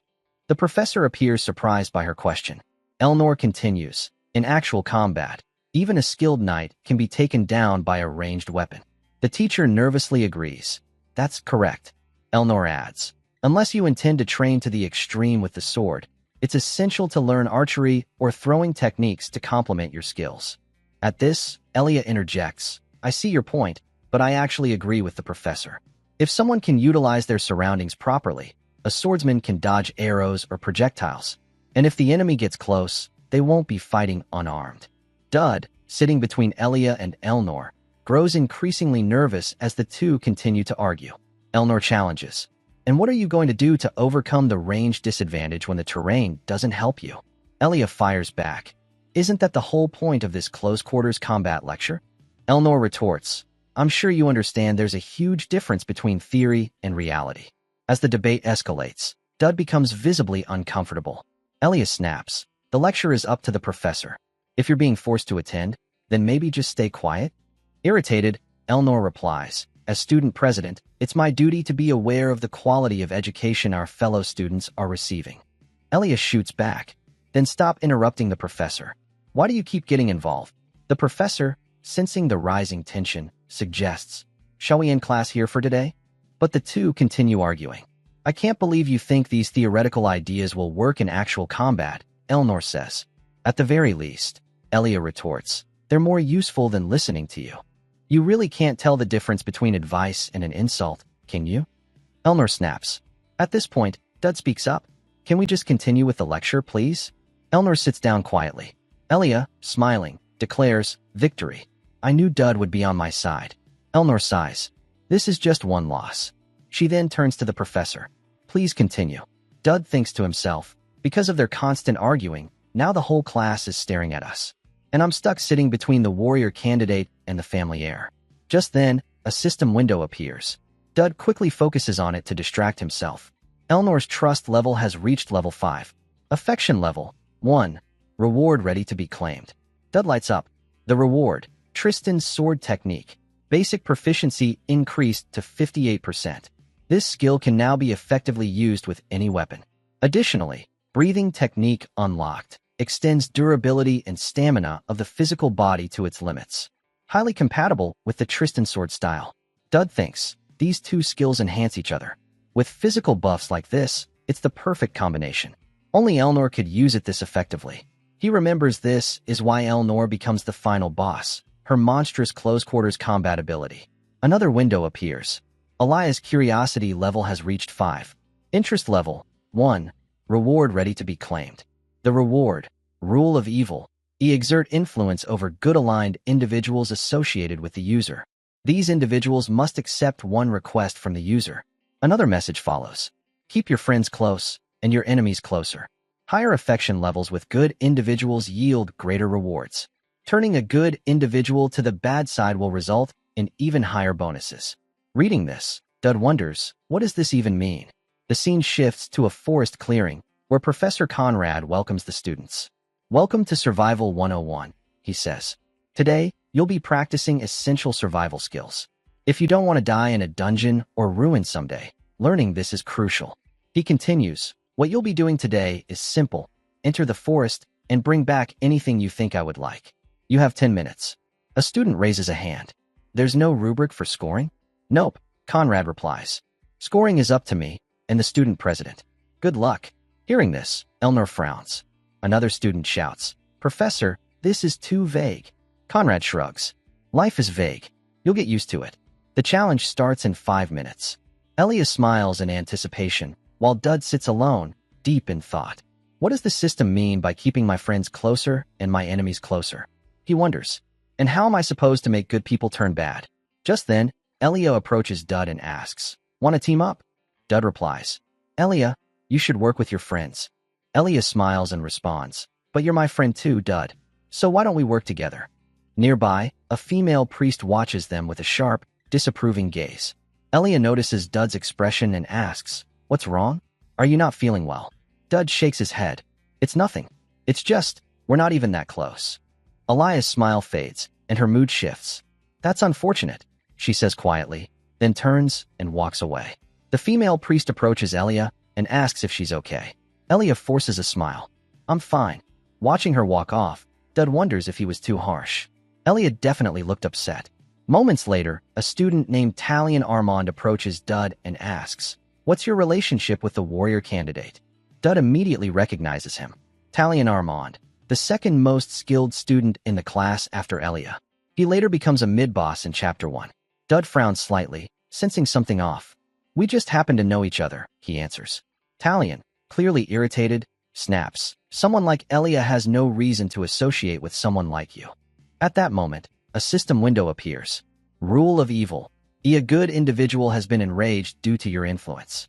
Talion continues. There are plenty of rumors about your shady win during the duel. Why do you keep trying to get close to Elia? Seeing the system update, Dud realizes he has fulfilled the temperament condition of making a good individual angry. This might be useful, he thinks. Since Talion becomes a mid-boss, maybe I can leverage this and activate Rule of Evil again later. Standing up with a serious expression, Dud looks Talion in the eye and says, the duel wasn't a sham. But maybe you wish it was. Maybe watching your goal get crushed in a single strike made you realize the gap between us. Talion's face twists in anger. Unbeknownst to them, Elia is standing nearby, and she's overheard everything.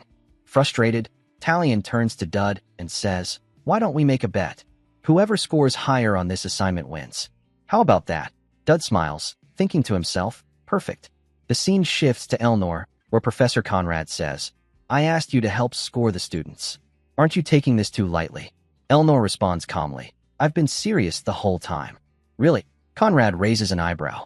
Then explain to me why Dud Campbell already has a max score, when he hasn't even submitted his assignment yet. Elnor answers, because he deserves it. Conrad questions, and why do you say that? It seems you're not satisfied with the score I gave, Elnor says, folding her arms. Try looking at it from my perspective, Conrad replies. In that case, Elnor says, why don't I observe Dud directly and justify my assessment? Then you'll see why I think he deserves the max score. She turns to leave, but Conrad stops her. You're trying to stay close to Dud, aren't you? Surprised, Elnor quickly replies, of course not. I just don't want him alone with the warrior candidate. Who knows what might happen between them?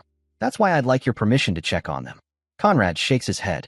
I may not allow you to participate, but I can still kick you out. How's that?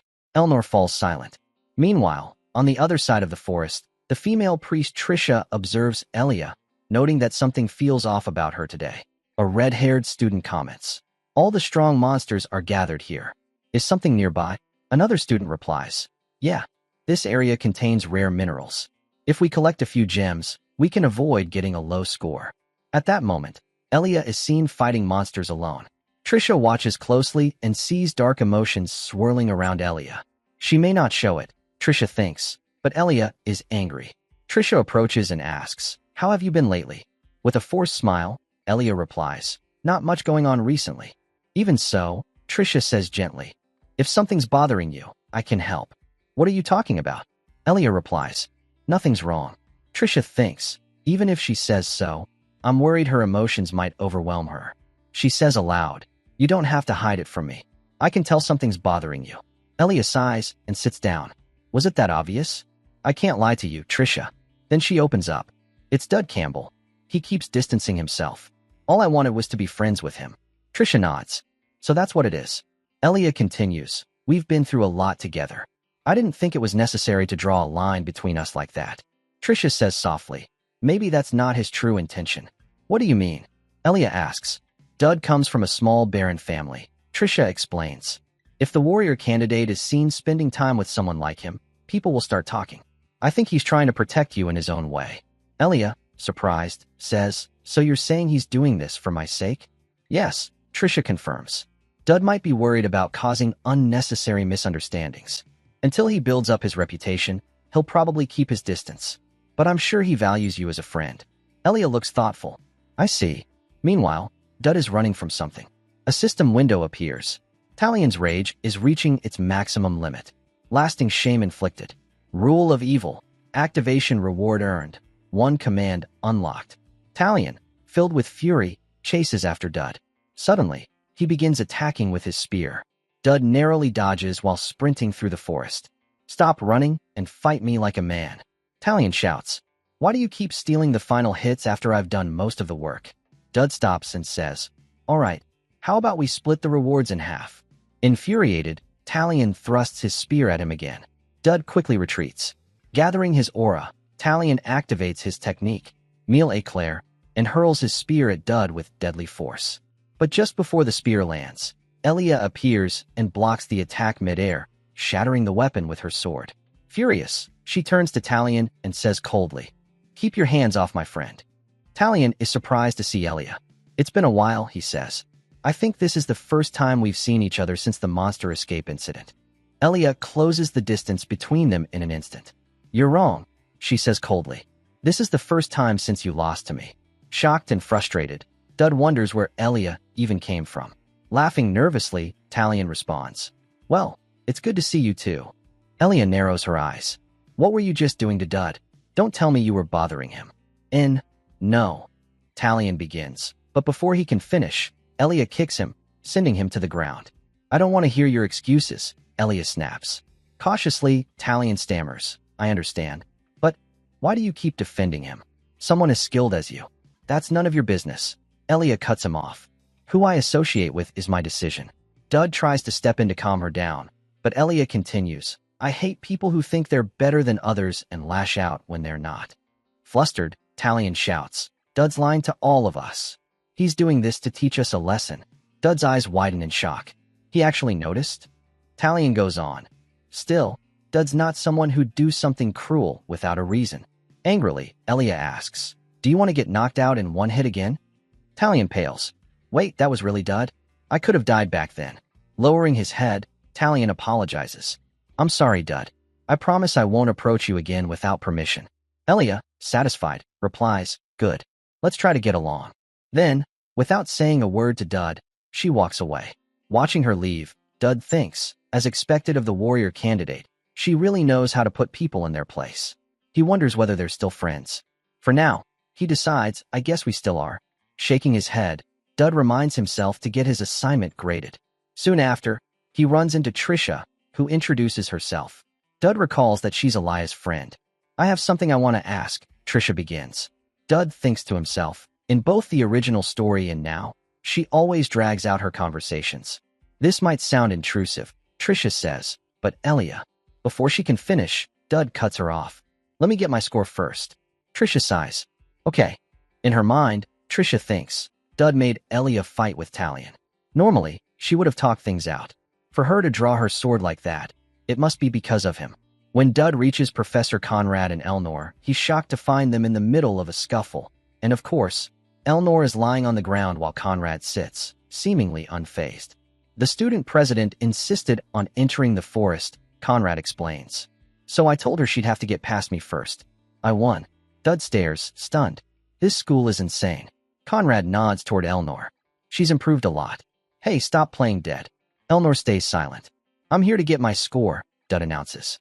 Conrad eyes the pile of resources Dud presents. Why did you bring so much? Dud shrugs. I wanted to be sure I picked the best ingredients. Conrad grins. It's perfect. You're in first place. I'm pretty sure Professor Percy would love these if you gave them to her. He adds, you already have the wish agreement. Why not earn some brownie points? I'll be sure to do that, Dud replies. Just then, Trisha arrives. Are you done? She asks.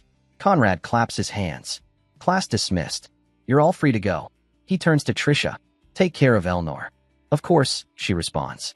Before Dud can leave, Trisha says, Please take care of Elia. But don't be too nice to her. Whenever she talks about you, she completely loses her composure. I'm afraid it might get worse. Dud nods. I'm grateful for the warning, but also kind of terrified. It's fine, he assures her. Don't worry. I'll do my best. With that, Dud walks away. Trisha then kneels beside Elnor and begins healing her. Trisha thinks to herself that Dud better tread carefully if he wants to make it out of all this in one piece. Elia may not be aware, but Trisha is. Elia could easily cross the line if pushed too far. The scene shifts to the spellcraft department, where Dud approaches Professor Percy. I'd like to use my one wish, he says. Already. Percy raises an eyebrow. Yes, Dud confirms. There's something I need from you, the goddess of spellcraft. Percy sighs. Cut the flattery. I can't handle anything complicated right now. Dud replies. It's not like you'll be the only one working to fulfill my request. Percy retorts. No one would need to work at all if you just didn't use your wish in the first place. Dud thinks to himself, in order to survive the upcoming Purifier boss fight, I need to be fully prepared for anything. Percy then says, Chancellor Atlanti asked me to assist you however I can. As long as your wish doesn't have malicious intent, I'll help. So, she continues, what exactly do you want?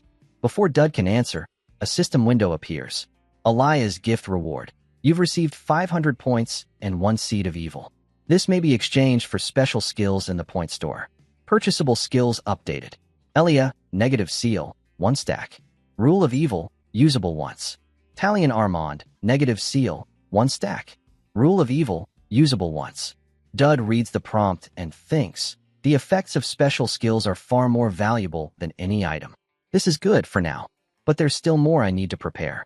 Dud Campbell is still too weak to handle the varied attack patterns of the purifiers, which is why I need a cannon, Dud says to Percy. A cannon that could blow away the entire academy. Percy stares at him, stunned. Upon hearing this, Percy inquired if Dud had lost his mind. Making the cannon was one thing, but where did Dud plan on using it?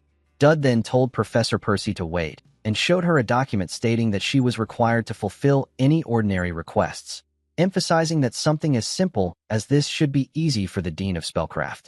Frustrated, Percy remarked that what Dud was asking for wasn't an ordinary request, it was a weapon. Dud replied that a promise was a promise, wasn't it? He further explained that he wouldn't use the cannon to harm anyone. Rather, he had something specific he needed to take down with one strike, before it became troublesome.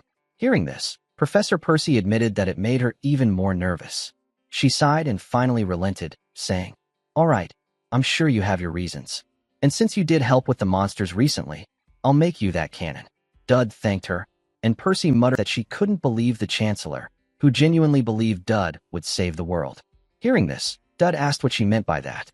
Stunned, Percy realized she had been talking to herself and lost track of the conversation. Flustered, she blamed it all on Dud. He told her to calm down, explaining that he had been promised something else along with his wish. Percy, intrigued, asked what that was. Dud revealed that she had promised both Elia and himself one item from the Vision Warehouse. Dud then inquired if he could ask Professor Percy to fulfill that promise now. A few moments later, the scene shifted to Dud walking down a corridor. He thought to himself that he had secured permission for the cannon, and now all he needed to do was gather the materials to build it. Professor Percy had given him a list of required materials that could be obtained using the interdimensional key. For now, everything seemed to be going according to plan. At that moment, a man, who appeared to be a noble, approached and asked, "Is your name Dud Campbell?" Dud replied, "Yes." The man commented on what a coincidence it was to meet him here, then introduced himself as Galdera Riverback. Galdera mentioned that he operated the charity foundation, Purifying House. Hearing this, Dud thought to himself what a joke it was, recognizing it as a scheme for laundering money. Galdera was, after all, the final chapter boss, the Purifier, and the leader of the Fury Fire. Galdera handed Dud a card, stating that he had heard rumors of Dud's bravery in stopping an escaped monster on his own, something that ordinary people couldn't accomplish. He expressed that he found it truly impressive. Dud accepted the card and replied, "Is that so?" Galdera added that whenever he saw an extraordinary student like Dud, he couldn't help but be curious about their future. He then said he would love to have dinner with Dud if he were free, and that he also looked forward to having a conversation with him. Dud replied that the current conversation was more than enough for now. Internally, he reflected on how this seemed just like the original story. Galdera was supposed to approach Elia and bother her, not him. Dud wondered why Galdera was suddenly showing interest in him. Perhaps the system recognized him as the main character, though he couldn't believe that to be true. He told Galdera that he would think about it. Galdera, unfazed, declared, 3 days from now, I'll see you at the Eyes of Twilight, referring to a high-end restaurant just outside the academy. Galdera said he would be waiting for him. As Dud left, he noticed that the card Galdera had given him had begun to shine brightly. Seeing this, Dud thought to himself that, in reality, there was no way he could avoid this main event. He told Galdera, "All right, I'll go." In his mind, Dud reflected that, just like before, everything boiled down to a yes or no. What could he do? What did he know? What didn't he know? Weighing the factors and risks involved, Dud concluded that, if he considered everything in this situation, defeating the Purifier wasn't impossible. However, he was still uncertain why he needed to fulfill Elia's role. Perhaps he had already made a mistake from the start. But right now, Dud decided to focus on what was in front of him and leave the rest for later. Then we see Dud knocking on a door. He called out, "Elnor, are you there?" Inside her room, Elnor heard his voice and inquired, "What are you doing here, Dud?" He replied, "There's no need to come out. I just have something simple I wanted to talk to you about." Elnor told him to go ahead and tell her. Dud asked, "By any chance, do you have some free time in 3 days?" At that moment, inside Elnor's room, Her friend entered and reminded her that she needed to return her books on time, noting that she hadn't even read them and had just let them gather dust. Eleanor told her friend to keep quiet. Dud continued, I was hoping you would have some time to come with me somewhere. Eleanor responded, With you? Just the two of us? Dud nodded. Yes. She asked, Where are we going? Dud replied, There's a place called the Eyes of Twilight. Hearing this, Eleanor's friend remarked that the place was known as a great date spot. Eleanor immediately told her friend to keep quiet. Then she turned to Dud and asked, Why are you asking me to go with you? Dud answered, I'll tell you when we meet on that day.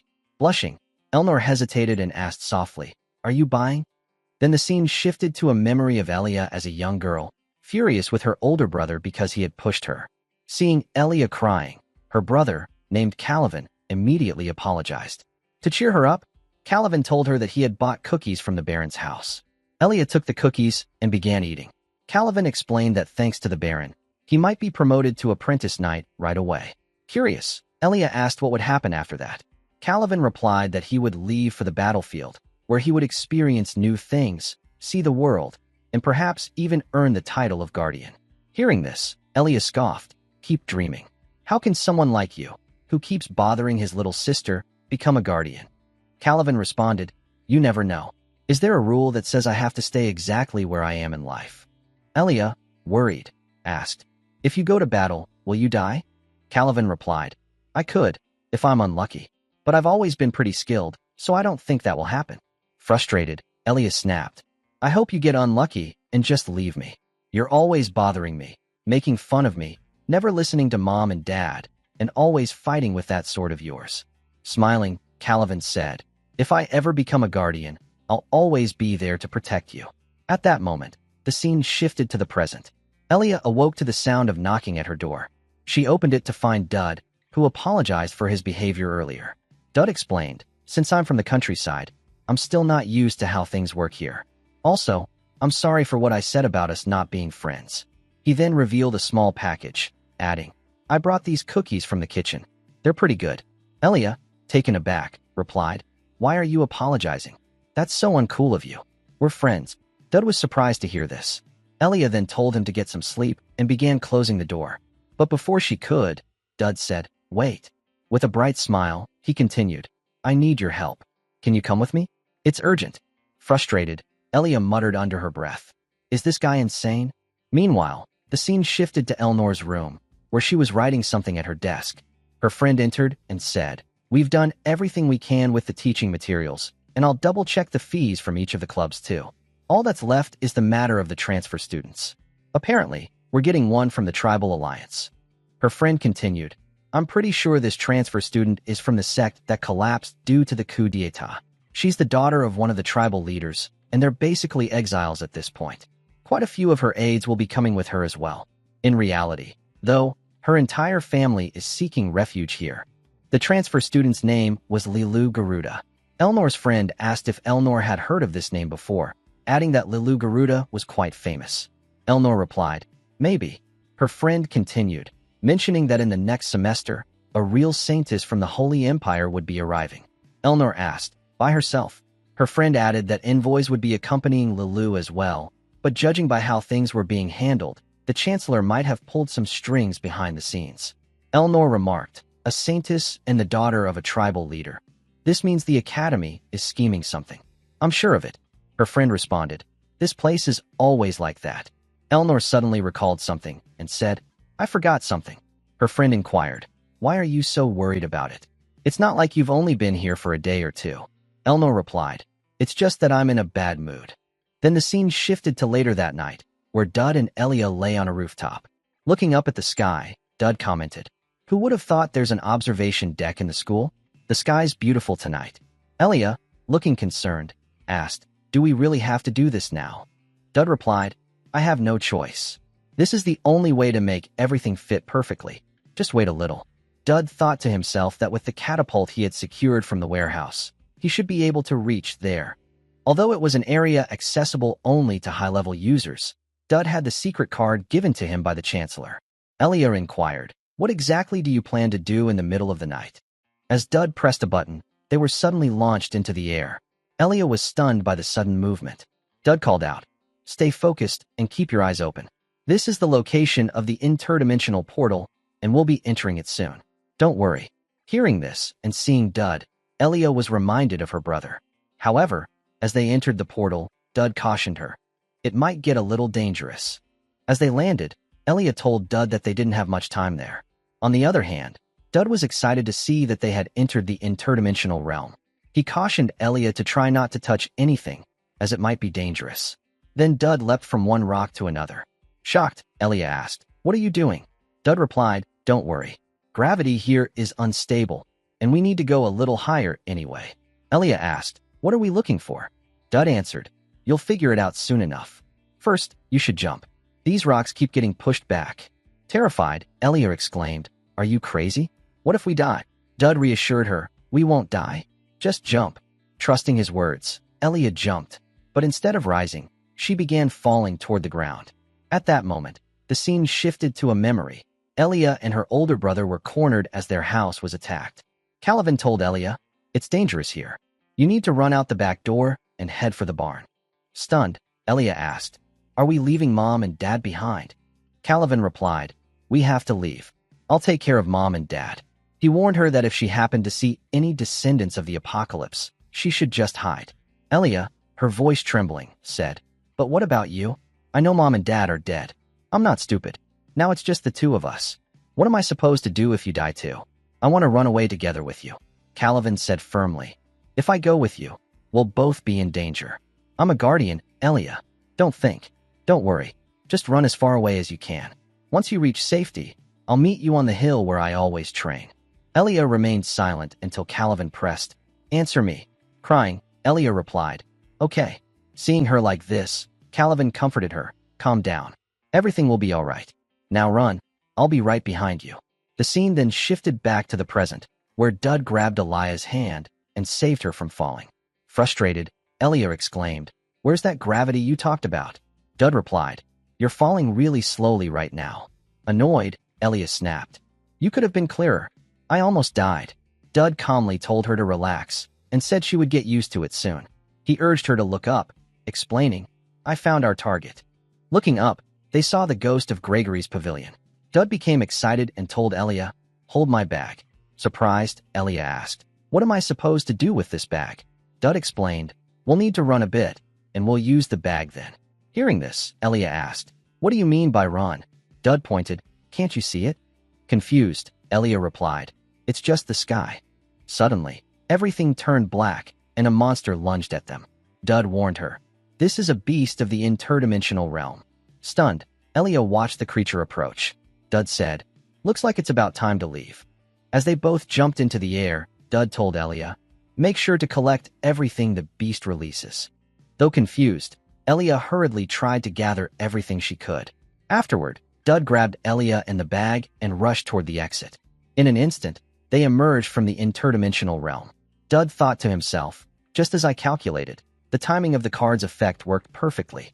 He then asked Elia, "Are you okay? Are you hurt anywhere?" Frustrated, Elia pushed his hand away and said angrily, "You didn't tell me any of this. Did you plan everything from the start, even the part about running away?" Dud replied, "Of course. It all went according to plan." He thought to himself, early farming for the ghost of Gregory is a pretty easy tactic for an experienced player like me. Elia asked why Dud hadn't told her they would be heading to the interdimensional realm. Dud replied that he thought Elia wouldn't follow him if she knew. Elia handed Dud the bag, saying she had made sure to fill it and couldn't believe he had woken her up for this. Dud thanked her and apologized for not telling her sooner, apologizing again. Then, a window appeared stating that Elia's affection had rapidly increased and her interest had risen to level 4. Seeing this, Dud didn't understand why her affection level had gone up. Elia, smiling, left the scene. The scene then shifted to the Chancellor, who was surprised by what Dud had brought with him. Dud explained that he wasn't sure what the Chancellor thought it was, but it was a psychic entity. Hearing this, the Chancellor replied, "So, you entered the interdimensional realm?" Dud nodded. "Yes. Isn't that why you gave me the card?" The Chancellor admitted that she hadn't expected him to use the card so soon. More importantly, she asked, "What happened to your hair?" Dud explained, "Dean Percy used one of her spells on me. The Chancellor remarked that the magic department was in the process of delivering the ectoplasm they had retrieved from the interdimensional realm. A spiritual entity, she mused. Percy must have been quite surprised. Despite being a witch, she's quite a scaredy cat. Dud asked, "Is this much enough?" The Chancellor asked what he meant. Dud reminded her, "You said you would give me another present if I managed to impress you." The Chancellor replied, "The Magic Tower would spend a fortune to get their hands on this. So why not take it yourself?" Dud responded, "Rather than a present, I have a request. Psychic entities are the consciousnesses of great people with incredible achievements. I'd like you to grant me an item with one." Hearing this, the Chancellor replied, "If I do that, the consciousness within it will slowly awaken and grow stronger. I find your decision forward-thinking, and in my opinion, you're making the right choice."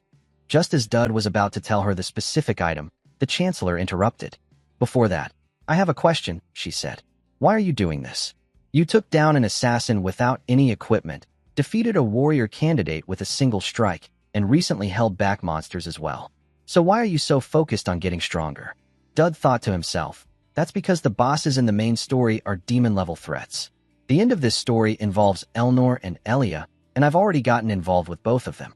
That's what he wanted to say, but instead, he said aloud, "I also have a question. Why do you favor me so much?" The Chancellor asked, "What do you mean by that?" Dud replied, "I'm sure you have many things you'd like to ask me. How I knew the location of the interdimensional realm, how I knew about psychic entities, how I defeated Elia, and how I stopped the monster. I know things that no normal student should know. Not to mention, I'm just a freshman, yet it feels like the academy has started revolving around me. I know that sounds like an exaggeration, but I truly feel that my studies and daily life have been completely influenced by you. So, I'm wondering, what exactly are you going to ask me to do in exchange for showing me so much favor?" The Chancellor replied, "Speaking to me that way, Student Dud, I don't quite approve of your tone. However, I see that you are well aware of the situation. After all, why is it that I'm giving you such special treatment?" The truth was that maybe it was simply because the Chancellor found Dud cute. Hearing this, Dud thought to himself, "Since I'm not telling the Chancellor everything, why would she tell me anything?" Still, the Chancellor agreed to help Dud obtain an item with a psychic entity. If Dud could raise the synchronization rate, the psychic entity would awaken. If he continued nurturing it, it would become incredibly helpful from Chapter 2 onward. Before that, though, Dud needed to complete the main quest, Chapter 1, Purifier. The scene shifted to later that night, where a window appeared, stating that an incident would occur at the Eyes of Twilight. Dud thought, "I need to finish the quest first," as he moved forward and saw Elnor. Dud asked, "Did I make you wait?" Elnor replied, "No, I didn't wait too long, just about 6 hours." Seeing Elnor looking so beautiful and elegant, Dud remarked, "Somehow, you look completely different from the freshman reception ceremony." Internally, Dud was taken aback by the realization that Elnor had been waiting for 6 hours, meaning she had arrived even before sunset. Elnor explained, "It's my first time coming to a place like this in a while, so I found a spot nearby and got ready." Hearing this, Dud thought, "Elnor is way too thorough." Elnor continued, "This is your first time outside the school, right?" Dud replied, "Yes, it is." Elnor asked, "Then why won't you look me in the eye?" Dud thought, "That's because it's my first time being with a girl off campus. Honestly, this isn't like the freshman reception at all. This is a date."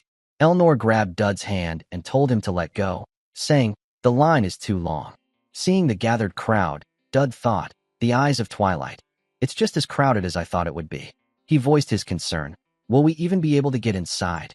At that moment, the restaurant staff called for customer number 27, but since they had canceled, they called for number 28. Dud noticed that it was Talion and asked, "What are you doing here, Talion?" Talion replied, "I'm working part-time here. My family doesn't send me an allowance." Surprised, he added, "And the student council president is here with you too?" Talion then asked, "What's your relationship with the president? Are you two here together?" Dud thought, "Why am I with the president anyway? Isn't this a date?"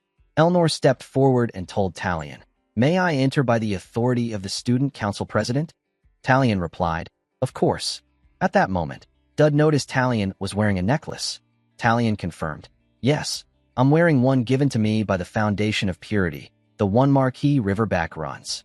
Suddenly, a system window appeared, stating that the skill rule of evil, authority over target Talion, would be activated. At that moment, Dud told Talion, "Don't wear that necklace today. Talion was surprised, and Dud added, "Make sure to tell the other part-timers not to wear theirs either." Talion agreed, replying, "Okay." Dud thought to himself, after raising Elnor's and Elia's affection, the main story is changing. Now I need to shift Marquis Riverback's favor toward me. The chances of just getting to eat at this restaurant and leaving are zero, as the story has twisted this way. As they entered, they were met by Marquis Riverback, who greeted them, saying, "It's nice to meet Lady Tristan and Student Dud." Dud thought, "I need to at least prepare for a counter." Then, a window appeared stating, "Main quest. Defeat the food cart possessed by an evil spirit and take down the slimes."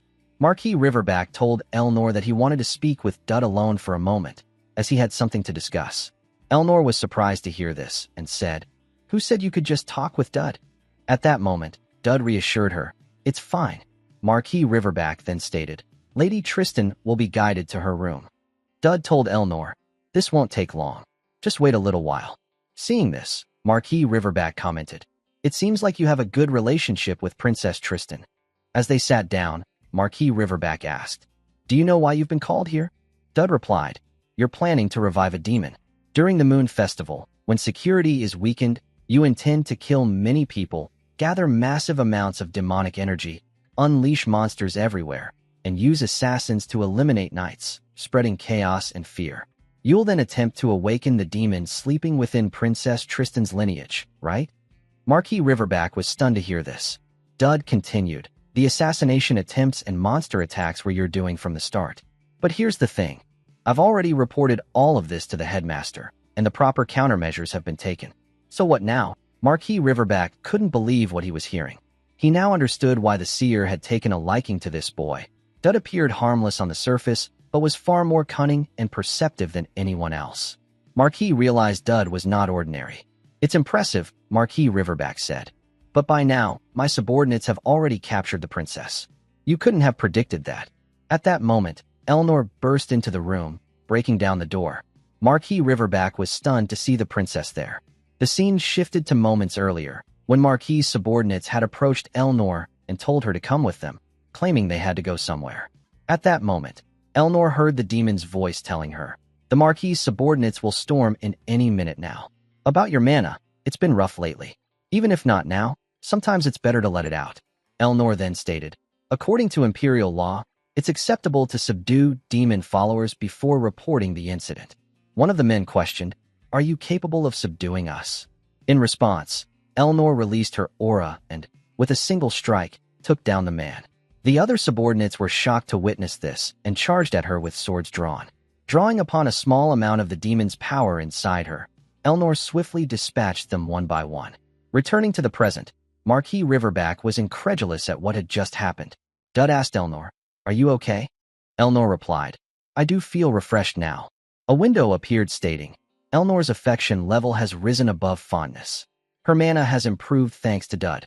Elnor commented, "This doesn't feel like a proper date or social interaction at all. Let's go out together again next time." Another window appeared stating, "Special quest activated. Gideon La Tristan has taken an interest in Dud." Surprised, Dud wondered why Elnor's father was suddenly interested in him. Still, he figured that marked the end of the quest. At that moment, Marquis Riverback said, "I didn't think I would have to use even this," revealing a demon essence. Shocked, Dud couldn't believe Marquis was resorting to such a thing. Marquis consumed the essence, and suddenly, dark mana erupted from the restaurant. Dud stood up, shocked to witness Marquis Riverback transform into a demon. The Marquis smirked and said he hadn't planned to use this power until the messenger had been dealt with, Dud Campbell. Releasing a dark, suffocating aura, Marquis Riverback declared, "Let's see if you can handle my new power." He had become a demon who consumed the essence of the devil, allowing him to wield a portion of its might. Dud immediately recognized this from Chapter 1 of the novel. A notification window appeared before him. Defeat the Purifier. Failure will result in mass casualties. The Marquis raised his hand. "It's time for purification," he announced. Frustrated, Dud thought to himself that the real problem wasn't just Marquis Riverback, it was also the man-eaters. The demon worshippers that Elnor had once defeated had been resurrected and were now charging toward him. Just then, Talion unleashed one of his new techniques, a move he had learned directly from Dud, and took down several man-eaters. Dud, meanwhile, seemed lost in thought. In the next scene, Elnor stood beside Talion. Talion looked around in confusion and asked, "What's going on? What are these monsters? And where is Marquis Riverback?" He then added with a grin, "By the way, did Dud see my new move? I'd appreciate some feedback." Dud responded grimly, "These monsters, they're all your comrades. They've changed." Talion's eyes widened in shock. Dud continued, "If you had been wearing a necklace like theirs, you'd have ended up just like them." "Was this orchestrated by the Marquis?" Talion asked, alarmed. "Listen carefully, Talion," Dud said firmly. "If you want to survive, follow my lead." "I understand," Talion replied. "But what are you planning to do?" "I have to protect the civilians and stop the Marquis. There's something I must take care of first." Hearing this, Talion was impressed. Even in the middle of a disaster, Dud's strategic thinking is remarkable. Dud nodded. "Let's move." Talion charged ahead. Then Elnor asked Dud, "Do you know where the Marquis went?" "Yes," Dud answered. "I have a strong idea. The demon worshippers all share the same goal, to spread despair and chaos and summon their so-called holy land, Pandemonium, the land of demons. There's only one place I'm sure Marquis Riverback would head." Cut to Marquis Riverback, standing before a barrier. Observing it, he muttered, "Even in this form, I can't break through all the protective seals, but I can at least weaken them." He prepared a powerful spell and hurled it at the barrier. At that exact moment, Dud appeared. "Stop right there." Startled, the Marquis turned. "How did you find me? Are you a dragon?" Dud stepped forward. "Your actions are predictable. You gained the devil's power, and yet, you came straight to the place where evil is sealed." Now accompanied by Elnor, Dud stood firm. Seeing the princess, the Marquis grinned. "You've saved me the trouble of hunting her down. I'll kill you both and secure her." Dud turned to Elnor. "No matter what happens, we will survive." Elnor felt a rush of emotion. The level of trust Dud placed in her was overwhelming, but she knew she had to rise to meet it. That is the dignity of Tristan, she told herself. With newfound resolve, Elnor charged at the Marquis, and the two clashed in the air. Meanwhile, Dud sprinted in the opposite direction, heading to aid the chairman. Marquis Riverback spotted him and launched a barrage of dark magic, but Dud managed to dodge every strike with agility that surprised the Marquis. Seizing an opening, Elnor struck Marquis Riverback hard, sending him crashing toward the ground.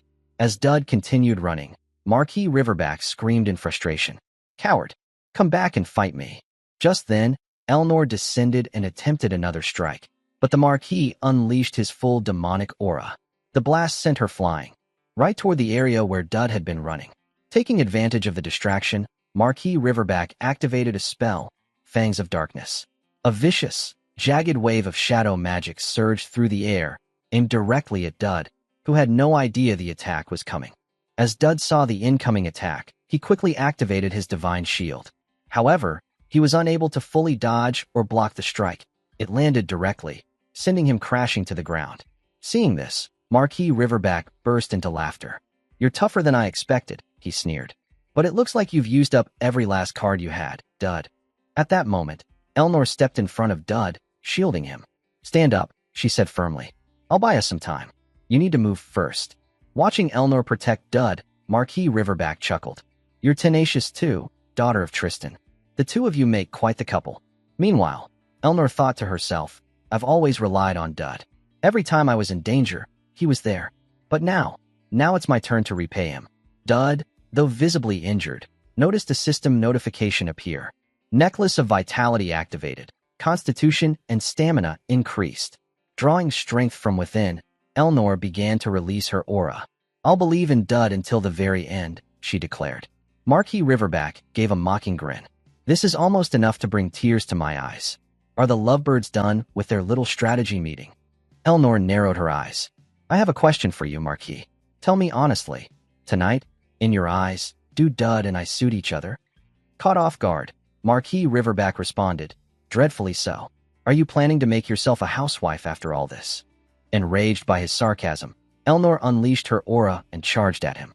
She struck him with a powerful kick, then followed up with a barrage of punches and kicks from every direction. Finally, she cast one of her high-level spells, Maxima Tramontana, and it landed directly. Marquis Riverback was knocked to the ground, slightly injured. He stood back up and smirked. "Dud's already scurried away like a coward," he said mockingly. To Elnor's surprise, Marquis Riverback turned and rushed in the direction Dud had previously run. What else could he be hiding, he muttered. Elsewhere, Professor Conrad observed the scene. Looks like things are nearly settled here, he commented. Elia nodded. We were lucky, Professor Percy, and you were here. If even one of you hadn't come, this could have ended badly. Percy added, That's right. It's fortunate we arrived after Dud warned us. Conrad agreed. He only came here expecting to share a meal with Marquis Riverback. If the professors hadn't been present, it could have ended in disaster. Elia questioned, Could all of this really be coincidence? A frightening coincidence, Conrad replied. The scene shifted to Dud, who, though injured, appeared to be searching for something. He soon spotted it and said, Good thing Talion left this here. He picked up the item just as Elnor was thrown toward him, injured and exhausted. Marquis Riverback approached with a twisted grin. Elnor, you truly are relentless. Suddenly, he launched another attack at Dud, striking him directly. Elnor watched in horror. A system notification appeared. A deadly charm has been activated. To Dud's shock, Elnor began to change, her body now transforming into a demon. Simultaneously, the system issued emergency warnings. Dud realized that a portion of the system had been neutralized. His abilities were being stripped away. The cause was clear. The system was using Elnor as a medium to manifest a fragment of the Grey Devil. Then, another system window appeared. Fatal Allure activated.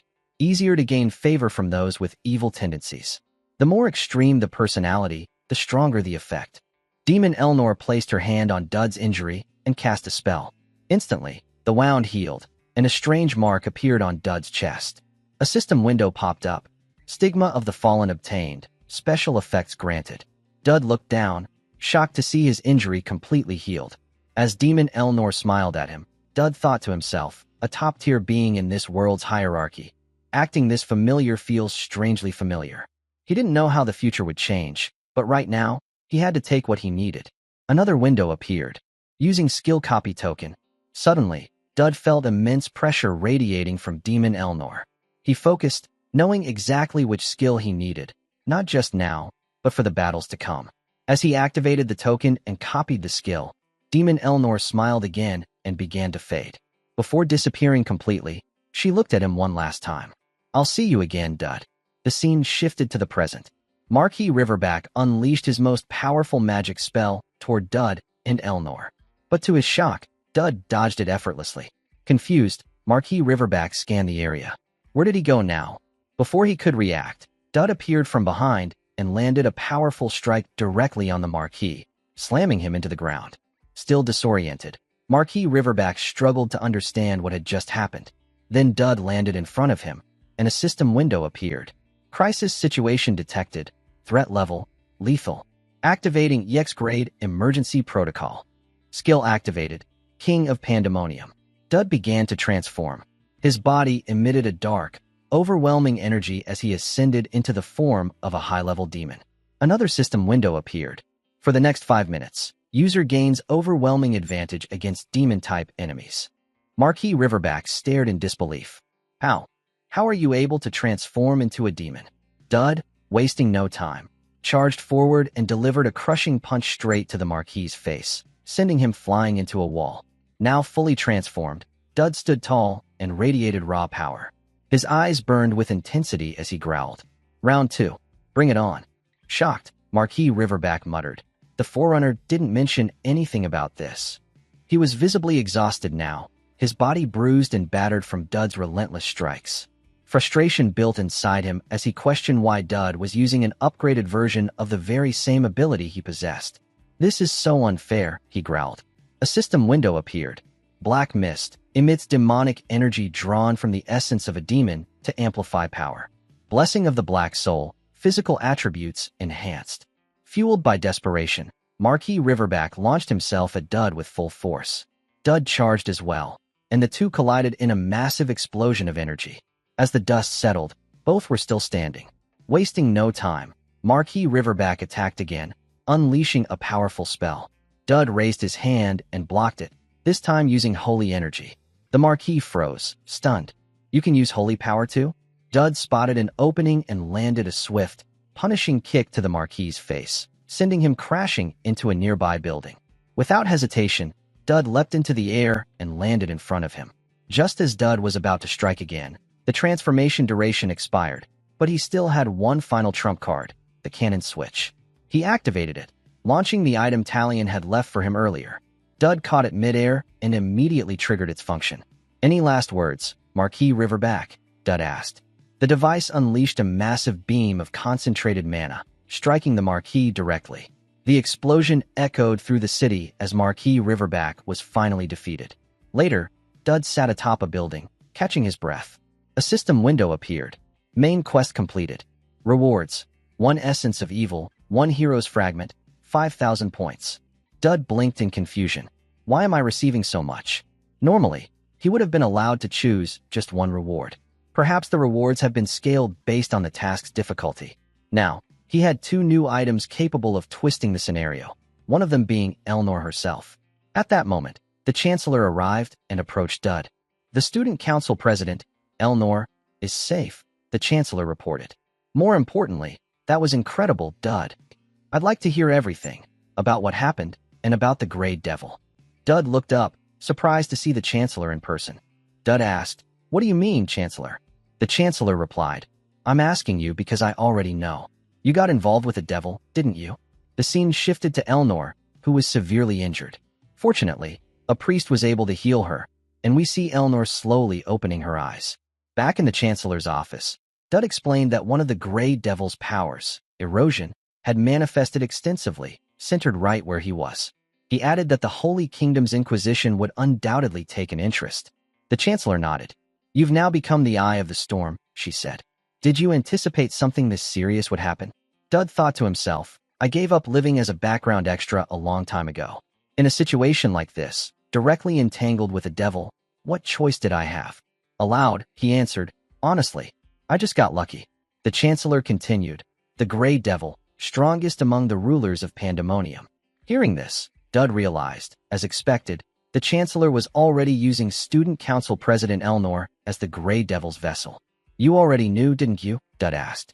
The Chancellor nodded. "First of all, thank you. You fought for the school and protected Elnor. You can relax now, but listen carefully. What I'm about to say is highly confidential." Dud leaned back and rested his head on the Chancellor's lap. She continued, "After the final battle of the last hero, the devil fragments scattered across the world. If even one of them manifests in this world, the others begin to gather around that person. Since the Grey Devil awakened, even if only briefly yesterday, the other fragments will begin to converge soon." Dud thought to himself, in the original story too, devil vessels always brought disaster. The Crimson Devil's vessel caused the Red Knight incident, a tragedy that wiped out Elia's entire family.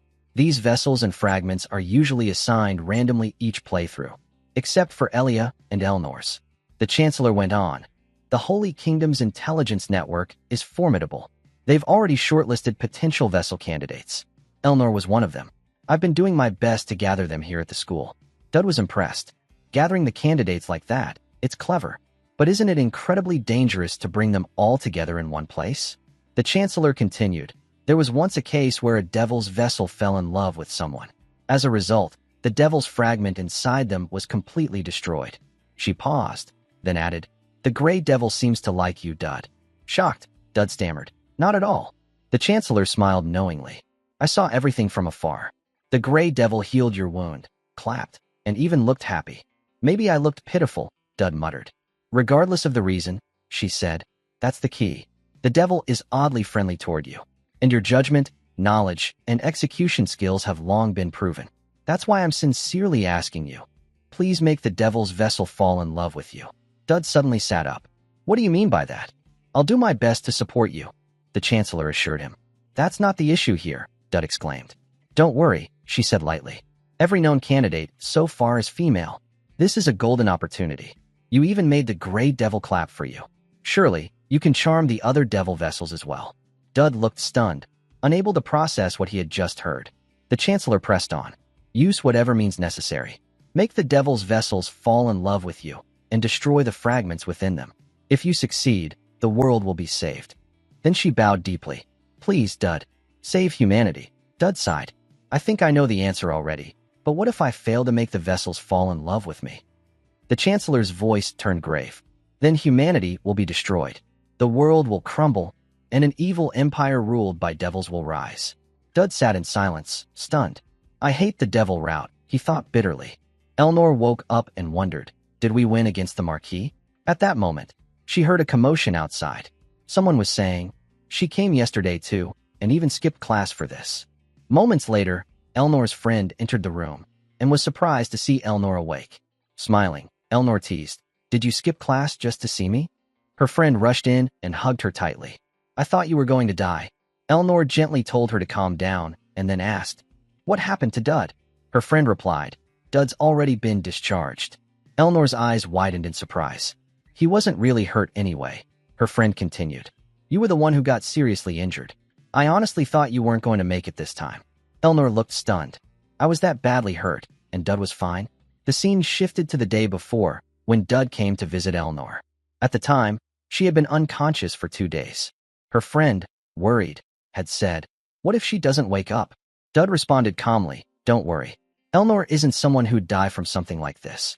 I guarantee she'll wake up in a few days. Her friend asked, how can you be so sure? Dud smiled, because I'm still alive. And Elnor's the kind of person who'd risk her life to protect someone like me. The Tristan family is not weak. Back in the present, Elnor's friend smiled and said, so, do you have enough strength to hold a pen? Since you're awake, there's a lot of paperwork that needs your approval. Elnor groaned playfully. I'm still a patient, you know. Then her friend's tone shifted. Now it's time to give you some unsettling news. 2 major figures are coming to the academy. 2. Elnor asked. The first is Saint Lucien. Elnor frowned. Wasn't Lucien supposed to join next semester? Her friend nodded. He was, but not anymore. The Chancellor decided Lucien will be enrolling next week instead. Why the sudden change? Elnor asked. Because of an incident. The Holy Kingdom and the Inquisition have started to move. Elnor's friend hesitated before continuing. I wasn't going to mention the second person, but who is it? Elnor asked. Her friend took a breath.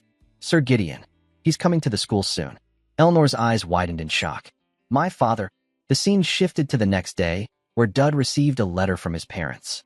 The letter mentioned that they had heard the weather at the academy was especially hot, and they advised Dud to take care of his health. They had also sent some fruit for him to enjoy and share with his friends. Furthermore, Dud's parents wrote that a parent visitation event was scheduled soon. However, they were extremely busy preparing for the harvest, so it would be difficult for them to attend. Instead, they would send Hermann in their place. If Dud needed anything, he was to ask Hermann. They reassured him that everything was peaceful back in their hometown, so he shouldn't worry. They knew he was clever, so they weren't too concerned, but reminded him not to cause any trouble and to live quietly. As a final note, they added that if Dud happened to get a girlfriend, he should bring her home during vacation. Take care, the letter ended. After reading the letter, Dud felt relieved that his parents wouldn't be visiting. Later, Dud met with Hermann, who was more or less like his personal butler. Yes, Hermann said lazily. If young Master Dud has any orders, please tell me. Preferably very slowly. Dud raised an eyebrow. Aren't you being a little too openly lazy? Hermann handed him the fruit his father had sent from their estate. As other students saw Dud chatting with a personal servant, they became visibly annoyed. Seeing their reactions, Dud leaned toward Hermann and whispered, we need to act like we're friends here. Do we really have to? Hermann asked. Yes, Dud replied firmly. Just go with it. And eat these grapes while you're at it. Hermann reluctantly took a few grapes, grumbling to himself about how much of a bother this all was. Meanwhile, Dud's mind was far from relaxed. Now's not the time to enjoy any of this, he thought. What the Chancellor said was too shocking. I have to make the Devil's Vessel candidates fall in love with me to save humanity? He glanced at the system interface. Elnor Tristan, Favor Level 1. Curse Inheritance. Activation Quest Initiated. Gideon Tristan, Curiosity Level 1. Curse Inheritance. Activation Quest D7. World peace is at stake, Dud thought grimly. And I'm already anxious about these upcoming quests, and this isn't even the end. A new system window appeared. Main Quest, Chapter 2. The real problem is the boss fight. Objective, devise a plan to defeat the chapter boss. But I've never even met Gideon in the original story, Dud thought. What am I supposed to do? Hermann, seated beside him on the bench, casually remarked. It's way hotter here than back at the estate. Dud remained lost in thought. In the original story, Gideon was already dead by the time I appeared. He wasn't even close to Elnor, but a father is still a father. Originally, Gideon's death was the trigger for the Grey Devil's awakening. But in this timeline, The awakening already happened during the first boss fight. Everything is tangled up now. Just then, Hermann noticed Talion approaching. "Hello," he greeted. Talion looked at Dud, puzzled. Why does Dud's teacher look like he's suffering? He wondered. Could Hermann be bothering him? Meanwhile, Dud was still deep in thought. If Gideon is alive, the scenario I know could change without limits. I should try my best to avoid him, but if I do run into him, I have to get something out of it. Otherwise, I don't think I'll be able to handle the Chapter 2 boss. He looked up and saw Talion standing next to Hermann. Dud asked, "What are you doing with my butler, Talion?" Talion looked surprised. "He's your butler?" Dud nodded, then said with a smirk, "Since you touched my butler, I'm going to borrow your sword for a day." Without hesitation, Talion handed over his sword. "It would be an honor," he replied. "I'll return it later," Dud said casually. The scene shifted to later that day. Dud was with Elnor, who raised an eyebrow and said, "You applied to the Divine Department, and now you're asking me to teach you swordsmanship?" Dud nodded. "I learned something from the last demon incident. My divine power alone leaves me weak in close combat. I want to learn the basics of Tristan's swordsmanship. Thanks to the villain affinity gift," Dud thought, "Elnor will keep getting tied to me anyway." Elnor smiled slightly. "This is the first time you've said something I actually like. A productive request from a junior. I suppose I can help a little." Excited, she unsheathed her sword. "This is my chance," Dud thought. "If I can copy as much of her swordsmanship as possible, it might help me deal with Gideon later." Swordsmanship seems like the only peaceful way to approach him. At that moment, Elia appeared. "Well, this is a rare sight. The busy student council president giving a private lesson in the training field." Elnor replied. "Dud asked me." "Really?" Elia said, glancing at him. "But you specialize in one-handed swords, right?" Dud would use a two-handed one. "It's fine," Dud replied. "One-handed or two, it doesn't matter." Elnor stepped closer and added, "The type of sword doesn't matter. What matters is who teaches you." With a playful smile, Elia responded, "Exactly why I think it would be better if I taught Dud. I used to be an instructor, you know. Wouldn't that be better?" Dud began to grow nervous, sensing the tension between the two. Elnor narrowed her eyes. "Are you saying your swordsmanship is better than mine?" "Of course not." Elia laughed. "How could I possibly beat the student council president? But I do know a few openings in Tristan's swordsmanship." "Oh," Elnor said sharply. "Then why don't you show me those openings?" "I will," Elia replied. "On one condition, no using force." With that, the two girls took their positions, swords drawn and eyes locked. The duel was set, not for victory, but to determine who would be the one to teach Dud. Elia tells Elnor that she must fight without relying on the Tristan family's strength. Elnor responds calmly, saying she wouldn't mind seeing things escalate to that point. From the side, an exasperated Dud shouts that Elnor had promised to teach him. So why are she and Elia fighting instead? Wasting no time, Elia charges forward and strikes at Elnor, shouting for her to teach her a move. Elnor responds coolly, noting that Elia's movements are too large. With ease, Elnor blocks the incoming strike with her sword and counters using a refined sword technique, unleashing a flurry of blows. Though surprised, Elia manages to block the attacks, but she is steadily pushed back. As she defends, Elia realizes Elnor's strikes are incredibly fast, not weak by any means. While continuing to block, Elia questions herself. "What am I doing? I can't lose to a devil." With a surge of resolve, Elia lunges forward with a powerful counterattack that catches Elnor off guard and pushes her back. At the same time, Elia thinks to herself that although Elnor may carry the blood of a devil, one day she will inevitably be consumed by it and go berserk, whether she wants to or not.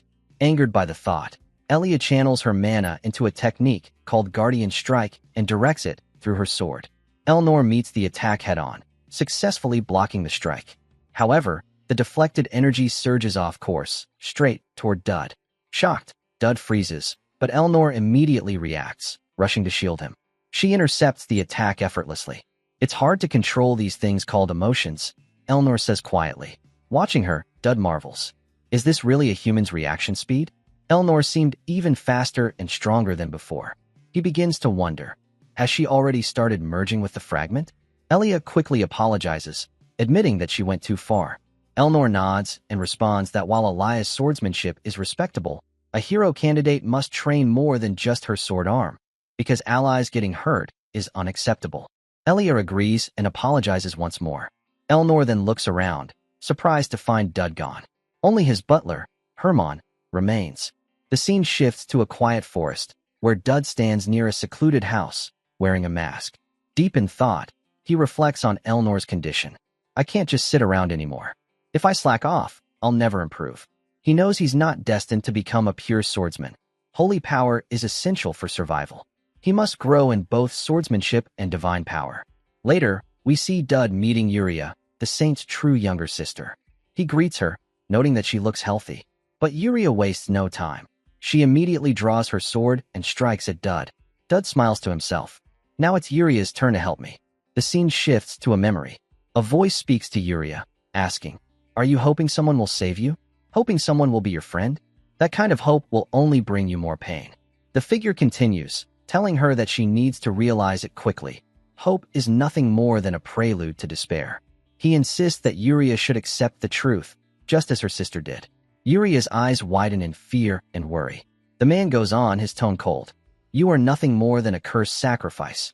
You must remain alone until the day you die. That is the only way to protect everyone. It is your duty." Suddenly, Yuria wakes up. It was just a dream. The scene shifts to a tranquil forest. Yuria is picking apples from a tree. As she bites into one, Dud appears to meet her. Without hesitation, Yuria lunges and swings at him. Dud reacts swiftly, drawing his sword and blocking the strike. Surprised, Yuria asks sharply, "Why did you step into my attack range? You know how dangerous that is."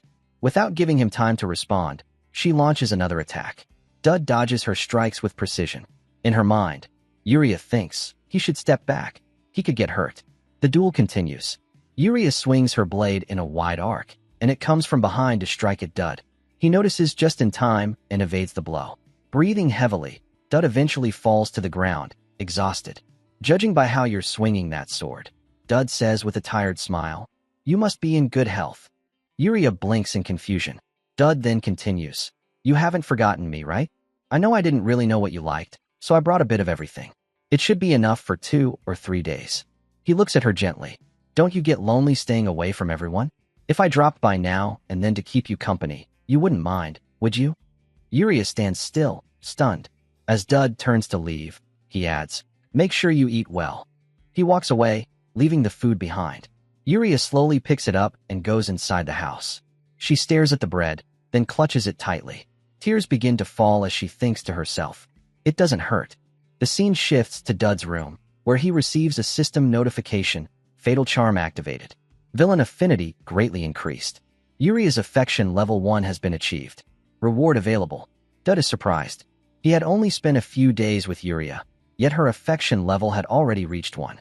Curious, he checks the reward. His reaction speed and precision during battle have increased. "Not bad," Dud mutters.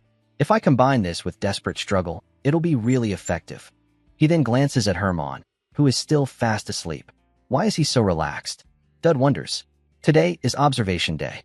Parents, nobles, royals, and even high-ranking merchants are expected to attend. And father trained hard with Yuria for this. Dud nudges Hermann and calls out, "Wake up, or we'll be late." As Hermann stirs, Dud prepares himself. "Today, I only need to impress one person, Gideon Lutristan, a swordsmanship genius who never appeared in the original work." The scene transitions to the ceremony hall. Parents and honored guests have already arrived. The nobles gathered whisper among themselves about the unexpected presence of delegates from the Holy Kingdom this year. An announcement echoes through the hall, welcoming the parents and esteemed guests who've traveled far. The speaker proudly introduces Elfani Academy as the Empire's top educational institution and thanks everyone for attending the observation class. The traditional welcoming event, the Battle Royale, is about to begin. Suddenly, murmurs spread throughout the hall. Gideon Lutristan has arrived. His presence shocks everyone. He never attends public events, not even his daughter's entrance ceremony. Known as a cold and aloof swordsman obsessed only with training, Gideon is feared and respected. Most people avoid even speaking to him. Professor Baltador approaches him, smiling. "What brings you here, Gideon?" Gideon replies dryly. "Aren't you tired of teaching children?" "Not at all," Baltador chuckles. "Still, what brings you here today?" With a sigh, Gideon answers, "Just out for some fresh air during training." Baltador grins. "So, how's your quest to surpass the first Duke Tristan going?" "I'm following the text exactly as it says," Gideon responds. It said, "Make the great mountain your own." That sounds complicated, Baltador remarks. How's it going so far? First, I bring down the mountain, Gideon replies flatly. Baltador laughs. That's an insanely primitive approach. Just then, the announcer calls for everyone's attention. The battle royale is about to begin. All participants are volunteer freshmen, and the match will be conducted under the supervision of expert professors and medical staff. Baltador turns to Gideon and says, "You should watch this. This year's freshmen are quite promising." The announcer continues, explaining that each student's preferred weapon has been prepared in wood. He then calls for all contestants to enter the arena. As the students step onto the stage, the focus shifts to Dud. Now that he's actually out there, nerves begin to set in. He starts to regret participating and wonders, do I really need Gideon's attention this badly? Nearby, Talion says, "It's just you and me for the final showdown. Elnor is out as a hero candidate, so it's not impossible." The announcer instructs the contestants to collect their weapons. Elia, observing from the side, thinks to herself, why did Dud even bother entering this match? Once everyone has their weapons, the announcer gives the signal. All contestants step onto the stage. There is only one goal, be the last one standing. The winner will receive bonus points, and the top 10 will also be rewarded. From the stands, Herman shouts, "Just make it to the top 10, Dud." Meanwhile, Dud scans the audience, thinking, Gideon must be watching from somewhere. I have to stand out. Unbeknownst to him, Elia watches closely, thinking, Dud, I trust you. But if anything happens, I'll step in. The announcer begins the match, and chaos erupts as everyone rushes into battle. Talion charges directly at Dud. Confused, Dud doesn't understand why Talion is targeting him so soon.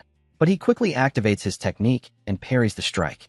So this is what a perfect parry feels like, Dud thinks, smiling as he blocks Talion's attack. From the audience, Gideon watches intently. At that moment, a young woman suddenly appears from behind and lands a clean kick on Dud. Caught off guard, he falls forward, right on Talion.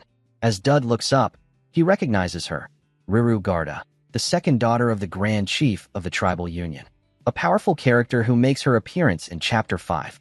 Meanwhile, Elia and Elnor watch in surprise, wondering who the girl is. Riru looks at Dud and says, "If you won't come forward, then I will." Dud recognizes her technique and thinks to himself, body arts, that's the physical enhancement method used by the Tribal Union. Even with desperate struggle, he couldn't guarantee victory against her. Right now, Riru is probably even stronger than Elnor. As Dud gets up, Talion thanks him for shielding him. Tears well up in Talion's eyes as he recalls how Dud protected even an opponent during their fight. Dud steadies himself, preparing to face Riru. Why is she even participating in this event? He wonders, is this before her identity becomes widely known? Talion steps forward as well. "I'll do my best to help you take first place," he says earnestly.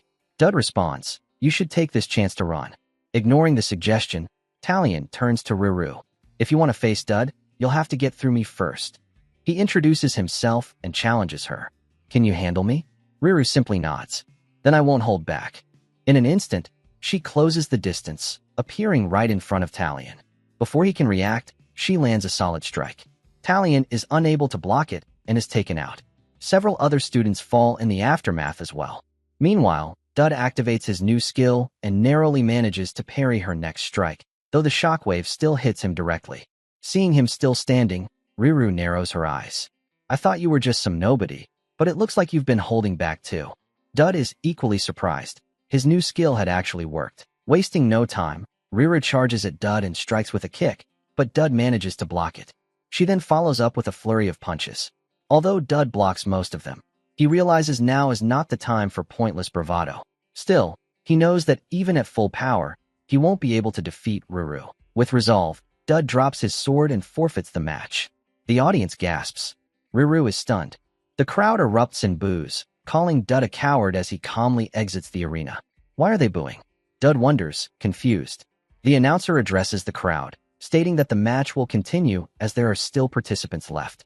Frustrated, Riru yells, "Things were just getting interesting. What are you doing, Dud?" At that moment, a system window appears. Fatal charm activated. A seed of explosive affection has been planted. Seeing this, Dud sighs. It's probably a good thing I ran. But still, can't I even forfeit in peace? Suddenly, a cloth bag is thrown over his head, and he's dragged away. The scene shifts to a quiet room. The bag is removed, Dud now sits face to face with Gideon Lutristan. Gideon's voice is cold and direct. What is your relationship with my daughter, Elnor? Shocked to see him in person, Dud replies cautiously. She's been a great help with school life, sir. We're just friends. Did you learn swordsmanship from her? Gideon presses. Dud thinks quickly. Stay calm. Stick to the plan. No, sir, he answers. Then where did you learn the Tristan swordsmanship? Gideon asks sharply. Dud pauses. You recognized it? Of course I did. It was the absolute basics of our family's technique, Gideon replies. So he even recognized the deflection technique. Dud thinks nervously. Answer the question, Gideon demands. Where did you learn it? Don't show any signs of hesitation, Dud tells himself. The man in front of me is like a living blade. If I show an opening, all my plans could fall apart. With a deep breath, Dud replies, from someone you know, the Sword Emperor. He continues, he's always been elusive. But even someone like him once visited a remote baron's house, mine. Please believe me, Dud silently pleads. Gideon raises an eyebrow. So you're saying my master personally taught you? That's an amusing lie. Go on, he adds. The best place to hide a tree is in a forest, Dud thinks. It's true. The Sword Emperor gave me a personal request. That last part was a small lie, but one that must be protected with an even bigger one. A request? For you of all people. Gideon scoffs. Yes, Dud nods. To be precise, he gave me a mission. Then, facing Gideon directly, Dud says with a calm, steady voice. Please allow me to teach you swordsmanship, Duke Gideon. Upon hearing Dud's claim, Gideon narrows his eyes. So you're saying I should learn swordsmanship from you, and that my own master asked you to do this? Dud nods. That's correct. Gideon's expression hardens. That's quite a claim. Can you take responsibility for it? Dud responds confidently. I can. But internally, his thoughts are far less certain. I don't know if I really can. I'm just trusting the power of the original story. This is literally my first time meeting Gideon. Out of all the players, I'm the first to encounter him. Elnor's father, the Empire's sword. He talks little, but that skill of his. I can't even begin to guess how powerful he is. Dud notices Gideon silently evaluating him. I don't blame him. From his perspective, I've just barged in, spouting nonsense. Honestly, I'd be skeptical too. He winces inwardly. But this kind of awkward silence is the worst. Suddenly, Gideon raises a finger and moves it in the air. Dud blinks, confused. You're not going to stop it? Gideon asks flatly. Without warning, Gideon activates his special skill. The table next to Dud shatters into splinters. Dud stares in shock. The formless sword, Dud realizes. A technique that allows one to cut without even wielding a blade. Before Dud can process it fully, Gideon uses the skill again. Another table crumbles. Calmly, Gideon says, you would be dead now. Tell me, against someone who can do this, someone you can't even react to, what could I possibly learn from you? Dud clenches his fists. So this really is the Empire's strongest sword technique. The one said to have slain a dragon. But something isn't right. It's incredible, Dud admits. Just like the rumors say. However, if the technique were truly complete, there wouldn't be any visible movement at all. Am I wrong? Gideon's eyes narrow, surprised. How do you know that? Because I know everything, Dud thinks. The journal found after Gideon's death in the original story, it described everything. How he grew stronger, the teachings of his master, the weight of his family's legacy. Dud continues aloud. I also heard of your ultimate goal, and the Sword Emperor's. To break your family's curse, because there is something you must bear. At that moment, a memory flickers. A young Gideon, standing before the Sword Emperor, is told, you'd be better off taking down the mountain. The vision fades. Dud looks directly at him. Rotational force is the key. When the image of your sword forms, the line must be drawn perfectly. Use rotation. Try hitting a bit harder. Gideon closes his eyes. He takes a breath, then swings, and this time, it's perfect. Meanwhile, Dud watches, thinking, honestly, I have no idea what any of that meant. I just remember Gideon wrote it in his journal, advice from his future self to his present one. The rest is up to him. Having executed the technique flawlessly, Gideon opens his eyes and turns to Dud. Who are you really? Dud smiles. Just someone who wants to see Sir Gideon become stronger. The scene shifts to Dud's room. Now Gideon won't die, Dud thinks. And Elnor won't fall into darkness. I finally got what I needed, the letter of indemnity. A rare and powerful document. The Tristan family's privilege exempts the bearer from legal punishment. A handwritten promise from Gideon himself. As the Empire's executioner, Gideon is responsible for eliminating threats from the shadows. But now, this indemnity will become vital in Chapter 2. A notification window appears. Fatal Charm activated. As more villains like Dud appear, Dud's gift strengthens. It can be upgraded? Dud wonders. Another window opens. Gift upgrade. The more villains acknowledge Dud, the more varied the rewards become. Guidance acquired. Gideon. Dud raises an eyebrow. Guidance. What kind of skill is that? Another message appears. Guidance. When a villain's ability blooms, Dud gains access to that same ability temporarily. Dud grins. Perfect timing. This is exactly what I need to move forward. Closing his notebook, Dud mutters. This should be enough for the next phase. It won't be easy, but I told Gideon I'd take responsibility. He exhales slowly. For Gideon. For the Tristan family. No matter what happens, I'll protect them. The scene shifts to a classroom where the teacher explains to the students that every human inherently possesses divine power. Unlike magic, this power can be used by anyone without the need to be chosen. However, truly manifesting divine power is an entirely different challenge. Few ever reach that stage. As the lecture continues, the teacher notices a student sleeping. Irritated, he silently remarks to himself that the same student is dozing off again. His attention drifts to the growing number of empty seats in the classroom, a situation he blames entirely on Marquis Riverback. Inwardly, he admits he doesn't care if Riverback brings monsters or zombies into the school, but a devil worshipper is crossing the line. On top of that, he isn't fond of this semester's students, who seem to question everything. None of them realize that he is secretly working with Marquis Riverback. The teacher tells himself that he just needs to hold on a little longer before quitting altogether. At that moment, a student raises his hand and asks how one trains divine power. It is Dud. The teacher answers curtly, stating that divine power, like anything else, improves with use, and that if Dud keeps using it, his proficiency will naturally increase. Then, with an annoyed tone, he questions whether that even counts as a proper question. Dud calmly replies that asking questions is important, isn't it? Irritated by this exchange, the teacher abruptly ends the class for the day. Later, in the teacher's office, he sits alone, still frustrated by Dud's earlier question. Opening his desk drawer, he notices several documents marked as classified. He thinks to himself that he could take these, find a new job elsewhere, and never deal with these arrogant students again. Perhaps he will even leave the empire entirely. Just then, a knock sounds at the door.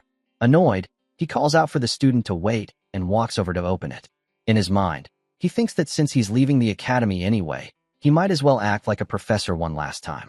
Before he can finish opening the door, it bursts open, knocking him back to the floor. Angered, he demands to know if the student has lost his mind, kicking open a professor's office door like that. Standing in the doorway is Eleanor, who calmly replies that she knocked first. Without hesitation, she steps inside and restrains the teacher. Confused, he asks what is going on, only to notice Dud entering behind her. Dud asks if the teacher is truly an instructor from the Divine Department. Outraged, the teacher yells that Dud is speaking nonsense and accuses him of pulling a prank on a professor. Dud, smiling, responds that this is no prank. He and Eleanor are here to arrest him. Shocked, the teacher demands to know what he has supposedly done wrong and who gave them such authority. Dud explains that they know he is a spy. The teacher's eyes widen. Eleanor steps forward and says they have already reported him to the dean for aiding in the beast escape incident. She angrily questions how a professor could willingly endanger students of the Empire, concluding that he was never here to teach in the first place. She then adds that she has found letters exchanged between him and Marquis Riverback. The teacher scoffs, claiming this is absurd. What could Riverback possibly have to do with a priest like him? He insists that he was merely being friendly and that he is a victim in all of this. Dud cuts him off, telling him to stop with the lies. Time is short. He demands that the teacher reveal the names of any other spies in the academy. The teacher begins to smile faintly, offering no answer. Without hesitation, Eleanor punches him. After just one blow, he confesses that Barrymore from the security department and Anne from the nutrition department are also spies. Dud then surprises him by using divine power to heal his injuries. The teacher, startled, stares in disbelief at Dud's ability. Dud recalls the teacher's earlier statement that one must use divine energy frequently to gain proficiency, and explains that he applies it whenever he gets the chance. As he turns to leave, the surprised teacher asks where he is going. Dud responds that he suspects the teacher would not give up so easily after naming only a few accomplices. At that moment, Elnor suggests they check the teacher's desk, confident that something important will turn up. Hearing this, the teacher casts a spell to free himself, but it's already too late. Dud has retrieved several documents from the drawer. As he scans them, Dud is startled to discover that their teacher is not only part of the Divine Department, but also affiliated with the Empire's military organization. The teacher lunges forward, shoving Dud aside in an attempt to snatch the papers back. Before he can succeed, Elnor steps in and strikes him with a precise blow, sending him crashing against the wall. Smiling, Dud asks if this is everything. After gathering all the documents, Elnor confirms it appears to be all they need and asks if they should hand the professor over to the Academy Knights. Dud, however, tells her to wait. He is still a novice and would like to learn more about divine power before they part ways. Observing him, the teacher realizes why he has never been able to like Dud. He resembles someone the teacher knew before meeting Marquis Riverback. We then see Dud doing his best to learn divine techniques from the professor. Moments later, the scene shifts. Elnor remarks that she does not usually like teaching others a lesson, but before she can elaborate, a notification appears, stating that her madness has been lifted. Elnor then turns to Dud and asks if there is anything he would like to tell her. He replies that he doesn't think so. She pauses before revealing that she heard he recently met with her father, and pointedly asks why he did so. Shocked, Dud responds, "Me? What?" Elnor calmly replies that this isn't what she's asking. Dud admits that it's true. He did meet with her father, but insists he never shared this information with anyone else. Curious, Elnor presses him, asking what exactly he means by that. Internally, Dud is caught off guard.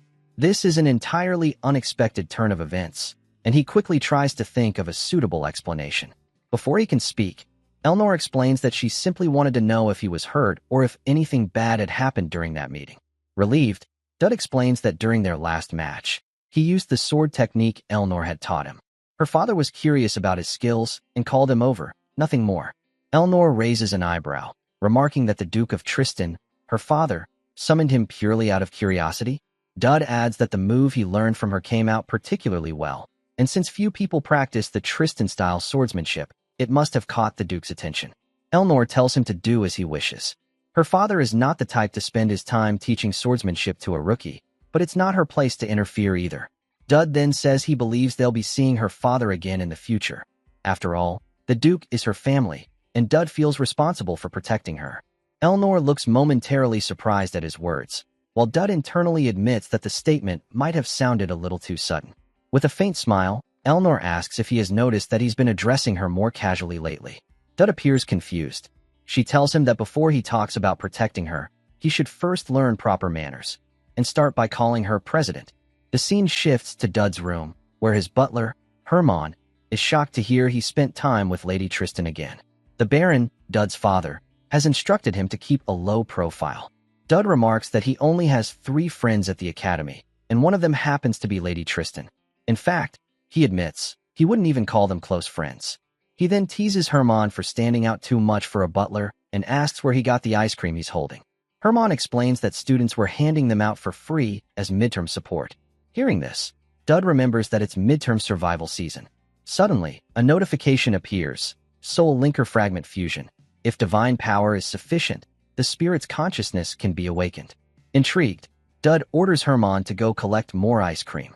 Without hesitation, Hermann leaves the room, and Dud wonders if his butler is truly a butler at all. Turning his attention back to the notification, Dud realizes he now has enough divine power to awaken the ghost in Gregory Hall, thanks to healing the priest earlier. Awakening a ghost summons a great soul that can aid the user's growth, but it's random. There's no telling who will appear. If the summoned soul is incompatible, it could be a wasted opportunity. Despite the risk, Dud activates the fusion. A card appears, marked only with a question mark. The scene then shifts to an arena where a lone knight stands. Dud, puzzled, tries to recall who it might be, perhaps the spear user Frederick or the tanker Johann. The figure seems familiar, though Dud can't quite place him. At the very least, the swordsman doesn't look hostile, which is already a good sign. Finally, the identity is revealed. It is the Guardian of Dawn, Caliban Chrysanax. Dud is shocked to realize that the spirit standing before him is none other than Eliah's older brother. The scene shifts to a memory, a time when the Crimson Devil's vessel brought about the Red Knight disaster. The flames raged endlessly until the Imperial Guard's guardian struck him down. Among them was Guardian Caliban, who sacrificed his life to stop the Red Knight. His heroic act turned him into a spirit, yet his death was another tragedy for Elia's family. That was the day she lost everyone she loved. Determined to follow in her brother's footsteps, Elia vowed to destroy the demon responsible for making her an orphan. On that day, she declared she would become a hero. Returning to the present, all the students are gathered in the forest. The teacher announces that the midterm exams will be conducted fairly, with each team consisting of 4 members. He poses a question: who are the main enemies of the Empire? A student answers: magical beasts and devil worshippers. The teacher nods, confirming it's correct. He explains that Elfani Academy was established to combat these threats, and that combat skills and survival ability will be the main grading criteria for the midterms. Meanwhile, Dud turns to the spirit Caliban and asks how he feels, noting that Caliban's sister is doing well. Caliban is surprised to see Elia, now a hero candidate of the Empire. Dud confirms it's official. Caliban reflects that his little sister used to be nothing more than a noisy child, while Dud responds that she's now an adult. Caliban admits it was worth it, though seeing her grown up after returning as a spirit is something he's still getting used to. Dud reminds him that he was the one who brought Caliban back. Caliban then asks if Dud wants his cooperation. Dud confirms and asks if he can count on him. Caliban agrees, but requests that Dud not tell Elia about him. Dud accepts and thanks him. With a faint smile, Caliban remarks that he has the instincts of someone who has died, and that Dud might understand laws he himself does not. Still, Dud seems like a good man to him. He tells Dud to keep watching over Elia, as he's counting on him. Dud replies that his current goal is to ensure no one dies. Later, in the forest, Dud approaches Elia and says it's about the midterms. If she hasn't joined a group yet, would she like to team up with him? Elia is taken aback by the unexpected request. Elia looks at Dud and asks if he truly wants to team up with her. Dud answers without hesitation, yes. But Elia reminds him that the last time they spoke, he said they weren't that close. Dud admits he was wrong and apologizes, adding that he's asking now because he genuinely needs her help. Even so, Elia still appears hesitant. Before she can respond, one of her friends steps forward, urging her to join Dud's team. He points out that Elia has been studying day and night just to defeat him anyway. This remark frustrates Elia, who turns to glare at her friend. Dud calmly says that in that case, he'll take Elia with him. Composing herself, Elia turns back to Dud and says they should use this opportunity to interact and grow stronger. Dud asks if she's fine with being apart from her friends. Elia assures him they'll be fine. Each of them is highly skilled. She adds that it's been a while since she's done a duo match with the teacher. Dud corrects her, saying they're forming a full team and will need at least one more member. The scene shifts to the dean's office. She is on a magic call with someone who thanks her for granting permission so generously. The dean replies that it was no trouble at all, though she admits it's curious that the saint herself is coming here with a guard knight. She says she doesn't understand what head priest Credo is thinking. The caller explains that Lucian cannot remain sheltered forever, so this regular mission is an opportunity for her to take things step by step. Even a saint must learn about the world. The dean reflects privately that while Lucian is a saint, her own investigation suggests Lucian is also a candidate for the vessel of the devil. The dean has been working behind the scenes to bring her to Elfanti, beginning by taking her twin sister, Uria. But now, Credo is sending the saint here directly. When the dean asks why, Credo replies that Lucian is a symbolic figure for both the Empire and the Holy Kingdom, and that this decision was not made lightly. The dean questions whether it's because of the recent monster incident. Credo agrees, but also mentions the revelation that an Elfani priest was a spy. The dean points out that such an unstable situation might be dangerous for the saint. In her mind, she suspects it's a trap, but one she should probably take.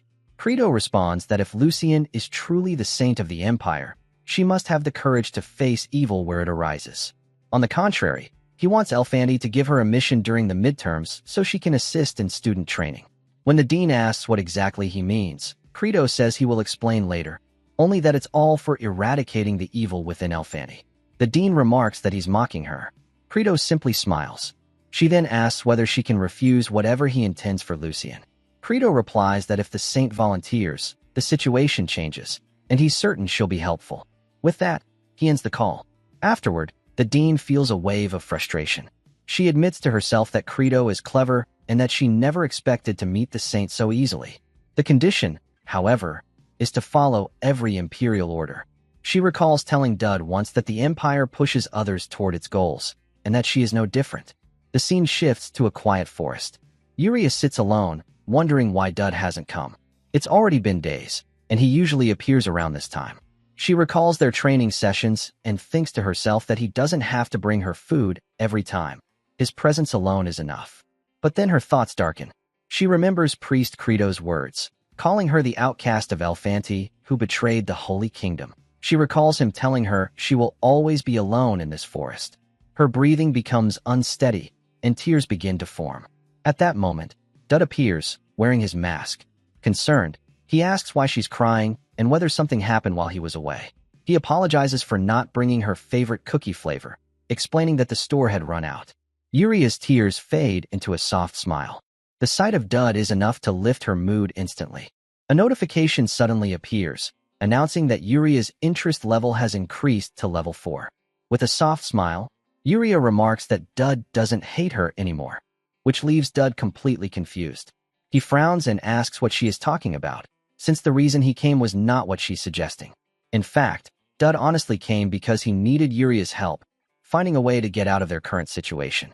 Hesitant yet sincere, Dud asks Yuria if she would be willing to help. Yuria, still smiling, replies that anything is fine with her. In that moment, however, she accidentally spills all the cookies that Dud had carefully brought along. Startled and embarrassed, Yuria quickly apologizes, admitting she couldn't help it, and then nervously asks Dud if he would hate her because of this small mistake. Before Dud can answer, Yuria suddenly lashes out with her weapon, striking at him while desperately pleading for him not to leave her alone. Dud, dodging and backing away, shouts that she is the one making it impossible for him to stay, and that he has no choice but to run. Seeing his reaction, Yuria once again apologizes with a guilty expression. The scene then shifts to a forest clearing where Elia approaches Dud. She informs him that starting today, Elfani Academy's midterm trials will officially begin. The task is straightforward yet daunting. Students must set out from this vast plain and reach the designated target destination. Along the way, duels between students are considered free competition, and the more necklaces a student seizes from others, the more bonus points they accumulate. On such an important day, Elia looks at Dud and admits that she has many questions about the situation, questions that she wants answered immediately. Dud, focused and slightly impatient, tells her to hold those questions for later. Frustrated, Elia insists that she wants to ask right now, demanding to know who exactly the person beside him is. Dud replies there is a reason, but before he can explain further, Yuria blushes and softly says that she wanted to come with Dud because she feels safe and comfortable by his side. Elia, confused and still not fully understanding what is going on, sighs and decides to move on. The perspective shifts once more, deeper into the forest, where Talion checks on his teammates. He asks if everyone is all right, whether anyone is hurt, and they respond that they are fine. One of his teammates comments, however, that even Talion himself may not be able to handle that powerful transfer student from the tribal union. Talion firmly replies that if it weren't for him, everyone's barrier magic would have been shattered and they would have been eliminated from the competition. His teammate reluctantly admits that's true, but adds that the guy from earlier genuinely looked like he was ready to kill them. Another teammate then suggests that they start off more cautiously by targeting someone weaker, like Dud. A brown-haired member chimes in, agreeing, saying this is their chance to take down Dud. He sneers at the idea that someone from the countryside like Dud managed to enter Elfani Academy at all. With this mindset, they ask Talion if they should just ambush Dud outright. To their surprise, Talion shakes his head and tells them to count him out. Shocked, the group questions him, asking why he suddenly refuses. Didn't he also dislike Dud? Talion admits that he used to, but not anymore. Confused, one teammate asks if Talion has been won over by Dud too. Talion calmly replies that it's simply that his perspective has broadened, and he has realized that the world is filled with strong people beyond their imagination. The focus then shifts to Ruru, who has just defeated a student and claimed their necklace. Standing over her opponent, she scornfully declares that there are far too many weaklings in this world. She complains bitterly, asking why there isn't a single opponent who can actually be useful. Whether it's a battlefield, a combat trial, or a life-and-death struggle, she feels disappointed that she cannot find that intensity here. Her frustration builds as she wonders how this academy has even managed to hold up with so many fragile nobles around. At that moment, Elnor suddenly appears, striking at Riru with her sword. Riru reacts instantly, blocking the blow with a powerful kick. A spark of excitement flashes in her eyes as she realizes her opponent is none other than the Academy president, Elnor. With practiced precision, Riru deflects Elnor's sword, and Elnor coolly comments that Riru has made herself conspicuous for a transfer student in exile. Riru smirks inwardly, thinking she has finally found a worthy opponent. But Elnor stands her ground with authority, warning Riru that excessive violence is something she cannot overlook in her role as proctor. She firmly tells Riru to show restraint from now on. Riru scoffs, replying that she doesn't want to, and challenges Elnor by asking what she will do about it. Calm yet sharp, Elnor states that if this truly were a battlefield, Riru would already be lying defeated at her feet. However, since it isn't, Elnor chooses to issue only a warning. Riru dismisses the remark, declaring that for her, this place is a battlefield. Walking forward with unwavering confidence, she tells Elnor to strike again with her sword, arguing that if Elnor has drawn her blade, then she should be prepared to use it fully. Elnor coldly replies that even when given a chance, Riru will still fail to deliver. Filled with burning desire to fight, Riru snaps back that imperial children are always the same in the end. She compares them to people in her tribe who, despite having talent, lack the resolve to endure true hardship. She scoffs that when their families are taken away, they simply cry and do nothing like helpless fools. Seeing people like that, Riru says, makes her furious. As her glare intensifies, Riru suddenly perceives something dark and terrifying within Elnor, a demon lurking in her spirit. Stunned, she realizes that her opponent is not what she first assumed. Elnor, calm but firm, tells Riru that her tribe is not the entirety of the world. The stronger Elnor becomes, the wider and greater the world itself will be. With a wild laugh, Riru shouts that Elnor is right, that the world truly is vast. She then leaps high into the air, rushing down with full force to strike at Elnor. Elnor narrows her eyes at Riru and calmly utters the words, forced teleportation. To Riru's shock, she is instantly teleported away from the battlefield. A moment later, we see her reappear in the place where all of the eliminated students have gathered. Stunned, Riru cannot believe what just happened. She was eliminated simply for talking back. She clenches her fists and thinks to herself that this must be how the student president intends to play things. Still, she reflects that it wasn't merely a matter of skill. From the very beginning, Elnor had felt different from her, but what bothered Riru even more was the fact that Elnor suddenly broke her calm composure and displayed killing intent. Riru wonders what exactly angered the student president so much. Was it because she insulted the Imperials by saying they lacked resolve? As she looks around, other eliminated students are equally shocked to see her there. Riru's thoughts race. Maybe it was when she said Imperials couldn't do anything, even if someone were to steal their loved ones. That makes her wonder, just who is the student president's loved one? The scene then shifts to Dud and his group. Dud is left speechless when a notification suddenly appears, stating that Riru Garda has started taking an interest in him. Completely stunned, Dud wonders what in the world is happening and why, especially since he hasn't even seen Riru since the tournament. Before he can process this, another window appears, declaring that Elnor has been influenced by Dud and has unblocked the divine spirit, Bunam's scheme. Shocked once again, Dud questions what that could possibly mean. Meanwhile, Elia notices him mumbling to himself and asks what he's going on about. On the other side of the battlefield, Yuria is effortlessly taking down other students. Some of them shout loudly that they will rescue Elia. Surprised, Elia turns to Dud and suggests that maybe they should stop for a moment and clear up the misunderstanding. Dud shakes his head, insisting that he is far too busy trying to keep Yuria under control. At that moment, Yuria appears behind him, smiling, and asks where they will be heading next. Dud groans internally, realizing he really needs to clear up the unfair conman stigma being placed on him, especially since Elia's supporters keep targeting him nonstop. Elia herself begins to wonder whether they'll even be able to finish this exam properly with all the chaos unfolding around them. Suddenly, a green-haired boy appears in front of the trio. He looks directly at Elia and, with a confident smile, declares that ever since the first day of school, he has admired her strength and radiant beauty. Elia is left bewildered, while Dud raises an eyebrow and asks in disbelief if Elia really has this many fans. The green-haired student ignores him and continues, saying he doesn't understand why someone like Elia is being held by a so-called con man like Dud. He then boldly proclaims that as the 10th-ranked student in the entrance order, he will rescue her and afterward even treat her to a meal. Elia, unimpressed, retorts that the student president already destroyed everything earlier. Dud corrects her slightly, pointing out that more precisely, it was Count Riverback. Elia then firmly addresses the green-haired student, clarifying that first of all, she is not being captured or restrained, and second, Dud is absolutely not a con man. Preparing herself, she steps forward as if ready to fight him. The green-haired boy, however, quickly raises his hands in surprise and insists he isn't going to fight her.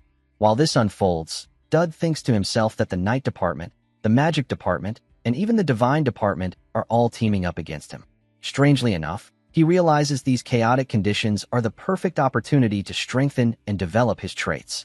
Determined, he calls out to Caliban, asking him to wake up and lend his strength just once. Sleepy and hesitant, Caliban replies that he doesn't know exactly what's happening, but it seems serious.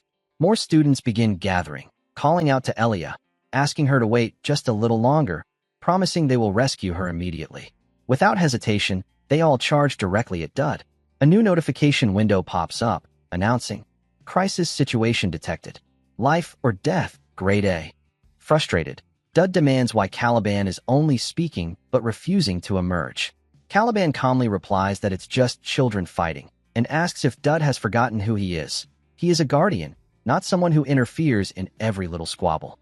At that moment, Elia swings her sword at the green-haired student, who is standing atop a large golem. Seeing this, Dud desperately tells Caliban that his sister is currently fighting against what looks like a stalker. The word sister immediately gets Caliban's attention. He quickly awakens, demanding to know where that person is. Without hesitation, Caliban activates his powerful skill, Mental World, which dramatically increases the strength of all nearby party members. Another system message appears, announcing that skill, Life or Death, grade A, has been shared. Almost instantly, Elia feels her power surge. Empowered by Caliban's ability, she steps forward with blazing determination and strikes at the green-haired boy. With a fierce shout, she declares that she has no need for a fan like him. Her sword cleaves through, destroying the golem in a single, overwhelming blow. The surrounding students are left in complete shock at the sight of Elia defeating such a massive construct with just one strike. Even Dud, who has already seen much, finds Elia's strength intimidating. Meanwhile, Elia herself stares at her sword in disbelief, quietly wondering how she managed to perform such a feat. Dud finds the newly revealed skill quite impressive, though he quickly realizes its one major drawback. It consumes his already meager divine power and can only be used for a couple of attacks before running out. Before he can reflect further, several students rush toward Elia, shouting that even if she is a hero candidate, they cannot allow her to protect someone like Dud. But before they can reach her, Yuria steps in with astonishing speed, effortlessly striking them down one by one. Afterward, she casually states that she only brushed them aside lightly, making the feat seem almost effortless.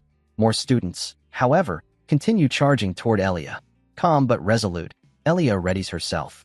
She declares that even if she is not yet a true hero, people who refuse to listen or even try to understand others are impossible to view in a favorable light. With that conviction, she dashes forward and unleashes her spell, Guardian Burst, obliterating the incoming students with a single, overwhelming strike. Dud watches in awe, his eyes widening at the sheer scale of her technique. He wonders if such power is even appropriate for this level of exam, though he consoles himself that at least all his own stats are still stuck at F rank. Caliban, equally shocked, mutters in disbelief that he never imagined his sister had grown so strong. At that moment, another system window appears, stating, "A party member has achieved results in battle. Proficiency of traits has increased." Dud sighs in relief, remarking that it's fortunate no one on their team is injured. Still, he remains uneasy about Yuria, worried she may lose control again if the fighting escalates too far. Meanwhile, Elia silently reflects to herself that being on the same team as Dud is turning out to be far more exciting, and even fun, than she originally expected. The scene then shifts to Elia's friends, fighting elsewhere. Their red-haired leader defeats another group, bringing their team's total to 9 necklaces. Proudly, he declares that for first-year midterms, This should practically guarantee them a perfect score. His teammates agree, noting that their teamwork has been excellent and everything has been going smoothly. But Trisha, more cautious, interrupts and points out that even so, they still might not be in first place. Surprised, another teammate asks how many necklaces the current second-place team has. The purple-haired boy answers with disbelief. Second place is already at 15. The red-haired leader scoffs and replies that if they just gather 5 more necklaces, they'll catch up quickly. But Trisha, staring at the map, suddenly looks shocked. She hesitates before saying that second place isn't a group, it's a single person. The revelation stuns them. The purple-haired boy blurts out in disbelief, asking if one person could really collect 15 necklaces alone without a team. Trisha then asks if any of them have heard the name Phainal Lipek. The red-haired leader shakes his head, muttering that he hasn't. He wonders why there are so many monsters hidden among their classmates. Then, trying to refocus, he asks how many necklaces first place currently has. Trisha answers with a trembling voice, 111. The red-haired leader is floored, unable to believe what he's hearing. He asks what kind of terrifying team could possibly achieve such a score. The scene cuts back to Dud and his group. Another window appears, this time announcing, Trait acquired, Backwind. If Dud precisely blocks an attack, he can reflect the damage back. Dud quietly explains this to Elia, and then informs her that they have finally arrived. The team looks up to see a massive mountain with a cavern opening in its side. Elia, curious, asks if securing this place means the exam will end. Dud shrugs and asks why she's asking him of all people. Elia simply smiles and replies that it's because he is still the Academy's top student. As they step inside the cave, Dud thinks to himself that in the original story, this section was considered a random event. He wonders nervously what might happen this time, and which beast might appear. Suddenly, Elia spots something inside the cave that makes her gasp. She declares that even for an exam, this is crossing the line. Yuria's eyes widen in shock as well when she sees her own sister standing before her. At that moment, a system window appears. Main Quest, Chapter 2, Female Princess.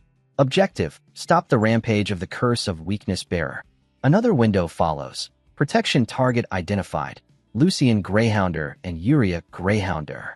Elia stares in disbelief, wondering aloud if this single person has been supplying divine power to the entire plane, the blessings of the necklaces, and even the teleportation spells.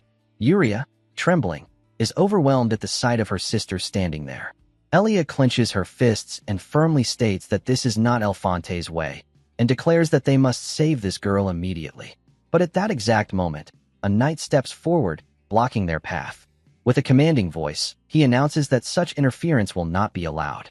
He introduces himself as Klein Garrison, High Battle Priest of the Holy Kingdom, and warns Elia that what she sees is the saint's voluntary service. The saintess states clearly that she is participating of her own free will, emphasizing that no one is forcing her to do so. Yuria is left stunned at the sight of the saintess standing there, while Elia, visibly angered, speaks up and questions how anyone could volunteer for something so terrible by their own choice. Hearing this, Klein interjects and remarks pointedly, asking whether Elia is attempting to oppose the will of the saintess herself.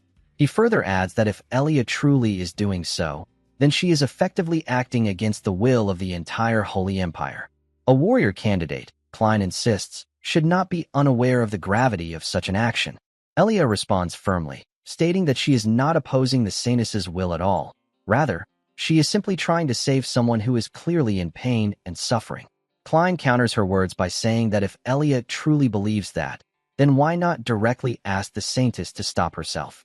Meanwhile, Dud reflects silently on the situation, realizing that he never expected to meet her in this manner. Standing before him is Saintess Lucian, one of the 3 great powers that form the foundation of the Holy Empire's hegemony. The Holy Empire is a realm where the actions of the upper elite remain largely hidden from the general public, especially those of the Holy Emperor, a ruler known for his strong interest in demons, much like the Chancellor of Dud's Academy. Saintess Lucian is regarded as the Holy Kingdom's most valuable asset and operates directly under the Holy Emperor's command. In Dud's mind, both Yuria and Lucian are nothing more than tools meant to carry out his grand ambitions, and it even appears that the system itself is pushing Yuria toward losing control in this unfolding situation. Dud then tells Klein that his team has already secured first place and suggests that the Saintess should be allowed to rest for now. Klein responds coldly, stating that the Saintess will remain where she is until the second and third teams arrive, instructing Dud to wait until then. At that moment, Dud realizes how quickly the Holy Empire became involved, largely because of Elnor. The monster incident first drew the Empire's attention, and the Purifier incident later gave them absolute certainty. Now, the Holy Empire is convinced that Elnor is connected to something far more serious, as she stood at the center of both events. On top of that, Yuria's sudden rampage only worsens the situation. With all this unfolding, the Holy Emperor will inevitably begin to intervene directly in Alphanti. Dud wonders if Yuria has already been fully exposed, and if that is the case, then there may be no remaining options left. Without hesitation, Dud throws his glove at Klein. Klein asks sharply what that is supposed to mean. Dud responds that it seems Klein does not understand the significance of such an act within the Holy Kingdom, as it is a formal challenge to a duel. Everyone present is left in shock upon hearing this declaration. Dud steps forward confidently and orders Elia to stand down. Klein then questions why he should even consider accepting a duel from Dud, but Dud ignores him and demands that Klein fight him. He instructs Elia and Yuria to escort the Saintess to the infirmary immediately. Seeing how far things have escalated, Klein warns that if Dud takes even one more step forward, the situation could turn into an international incident.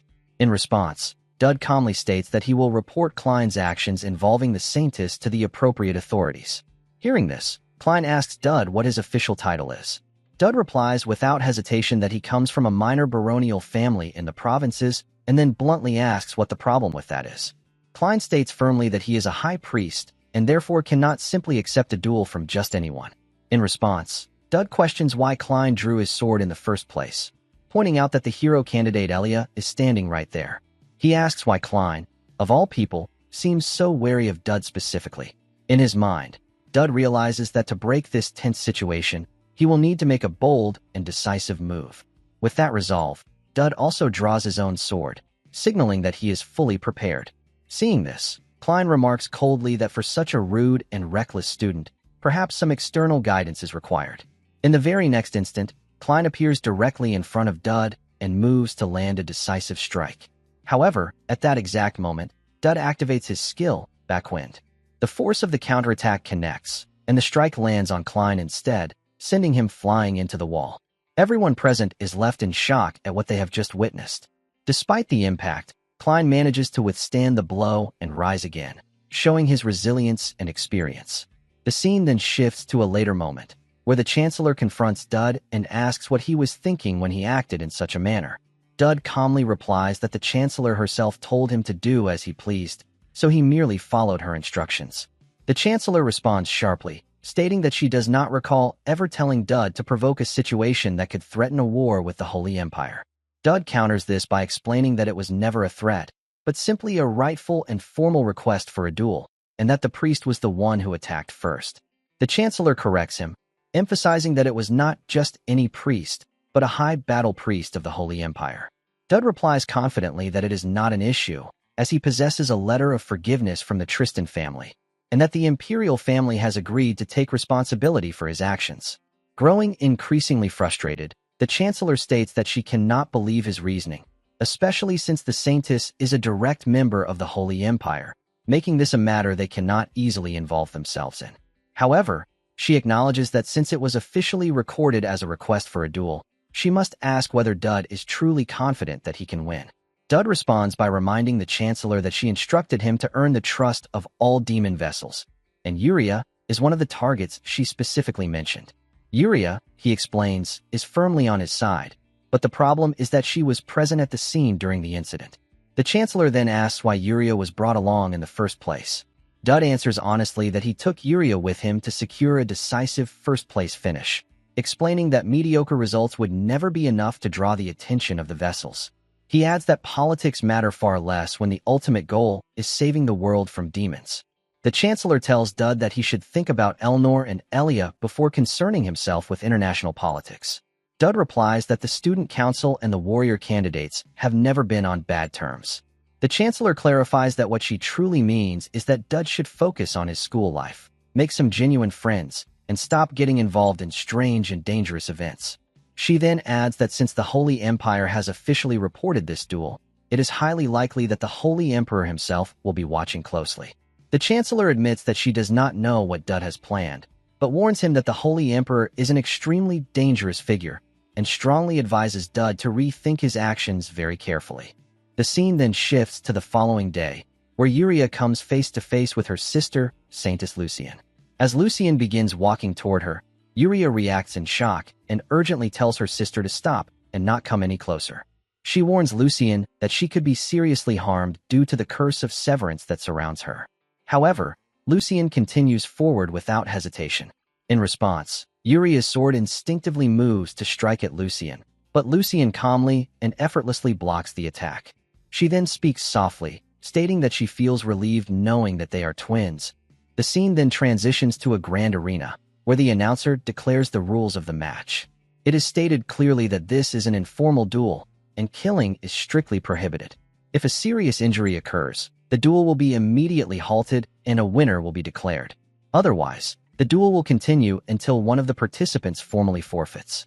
As Dud and Klein step forward to face each other, Dud reflects silently on the situation. He believes that Lucian's presence is essential to delaying Yuria's awakening, as unchecked obsession and lingering curses could ultimately destroy her. For that reason, this duel is absolutely necessary. Dud also understands that the Holy Empire is constantly monitoring Lucian, and that surveillance must come to an end. To make that happen, Dud knows he must leave a powerful impression through this single duel.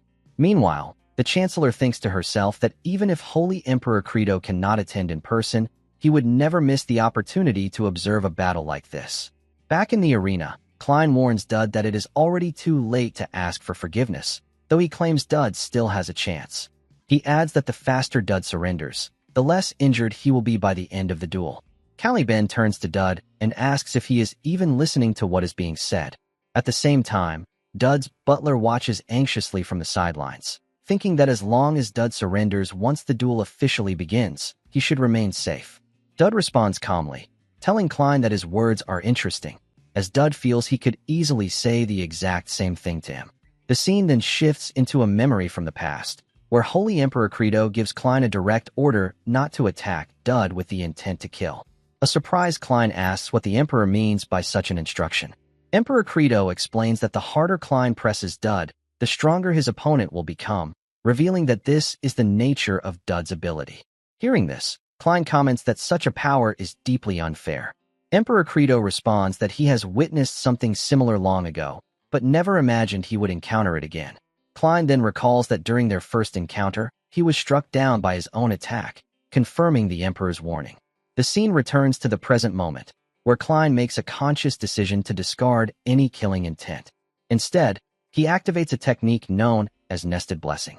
Klein begins gathering his aura and moves in to strike Dud with focused force. At that critical moment, a system window appears, indicating that the guidance skill has been activated, with the available option listed as Rage, Elnor. Dud immediately activates the skill.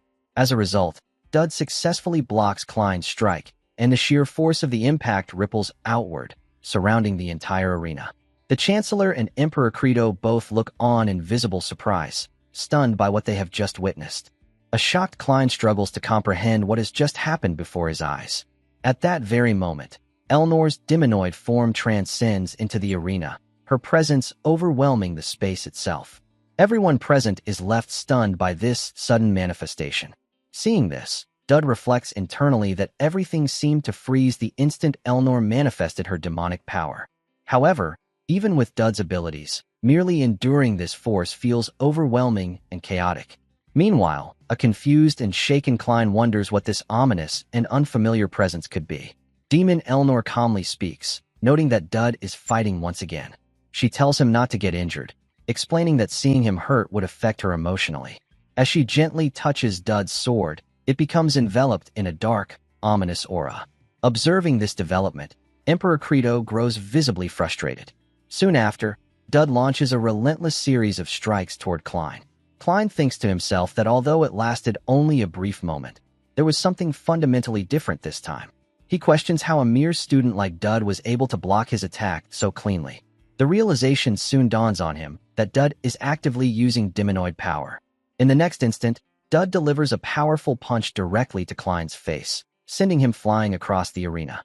Before the situation can escalate further, Emperor Credo intervenes, using his magic to stabilize and protect Klein. The Emperor remarks that while he was not paying close attention, Elfante's educational standards appear to have risen far beyond his expectations. Dud then steps forward and asks if he may speak as the victor of the duel. Emperor Credo responds calmly, granting him permission. Dud addresses the Holy Emperor directly and requests that individuals like those involved be prevented from troubling the Saintess in the future. The crowd is stunned by his bold statement. Dud continues, telling Emperor Credo that there is something the Emperor himself is searching for, and that he should not waste time elsewhere, as it now belongs to Dud. He calls this both his first and final warning. Hearing such words, several officials present become visibly angered and turn toward Chancellor Atlanti, demanding to know what is going on. They question how a student could display such blatant disrespect in front of the Holy Emperor and criticize Atlanti's methods of education, claiming Dud's actions amount to an international offense. At that moment, Hatton Wu Jewel, the chief of the Blue Dragon Tribal Association, steps forward with a smile. He remarks that not only did the Holy Empire send a trained knight to fight a student, but they also continued to interfere with the Saintess afterward. A system window then appears, stating that the villain is viewing Dud's vigor favorably. Hatton goes on to say that if even a student could no longer tolerate the situation and openly criticize the Holy Emperor, then perhaps Emperor Credo should reconsider calling himself the ruler of the Holy Kingdom. Enraged, the other officials warn Hatton to mind his words. Hatton responds indifferently, stating that he does not care, and if there is an issue, Emperor Credo is free to come down and fight him personally. The focus then returns to Dud, who asks the Emperor what he intends to do next. Emperor Credo replies that he understands the situation. Although the duel carried no formal stakes, he acknowledges Dud's stance and agrees to comply. Chancellor Atlanti is visibly surprised by this response. Emperor Credo then comments that Dud is not only exceptionally talented, but also dangerously cunning. He formally acknowledges Dud's request and departs with Klein as the Holy Emperor returns to his kingdom. Upon his return, Emperor Credo instructs his subordinate, Saris, to assign personnel to keep a close watch on Dud Campbell at Elfanti. Saris responds that she understands. As he reflects privately, Emperor Credo realizes that Dud managed to capture the attention of 3 nations through a single duel. The more he observes Dud, the more Dud begins to resemble him. The scene then returns to the arena, where everyone gathered begins to wonder whether Emperor Credo has already departed. Shortly after, the announcer officially declares Dud as the winner of the duel. The Chancellor feels a wave of relief, grateful that Dud was able to secure victory without the situation escalating any further. Hatton steps forward and remarks that Dud will one day become an exceptional warrior. As a token of recognition, he presents Dud with a lion's necklace, a rare and valuable item known to enhance energy levels and significantly improve workout efficiency. Dud catches the necklace midair and immediately recognizes its importance and rarity. Hatton then tells Dud to visit him in the future, assuring him that he will be treated generously. He adds that he is also very interested in witnessing Dud's unusual and mysterious power firsthand. After saying this, Hatton departs from the arena as well. Meanwhile, Dud reflects internally, recalling that in the original novel this item was meant to appear in Chapter 3. He also realizes that he has just been acknowledged by the most powerful individual within the tribal association, an outcome he never expected to occur this early. The scene then shifts to the Chancellor's office, where she tells Dud that there is something important she wants to ask him. She directly inquires whether Dud used the power of the vessel to win the duel this time as well. Dud answers honestly, saying yes, but adds that he was fortunate under the circumstances. Hearing this, the Chancellor remarks that it seems both the Holy Emperor and Hatton have taken notice of him. She warns that word will spread quickly, and more people will begin approaching Dud regarding his abilities.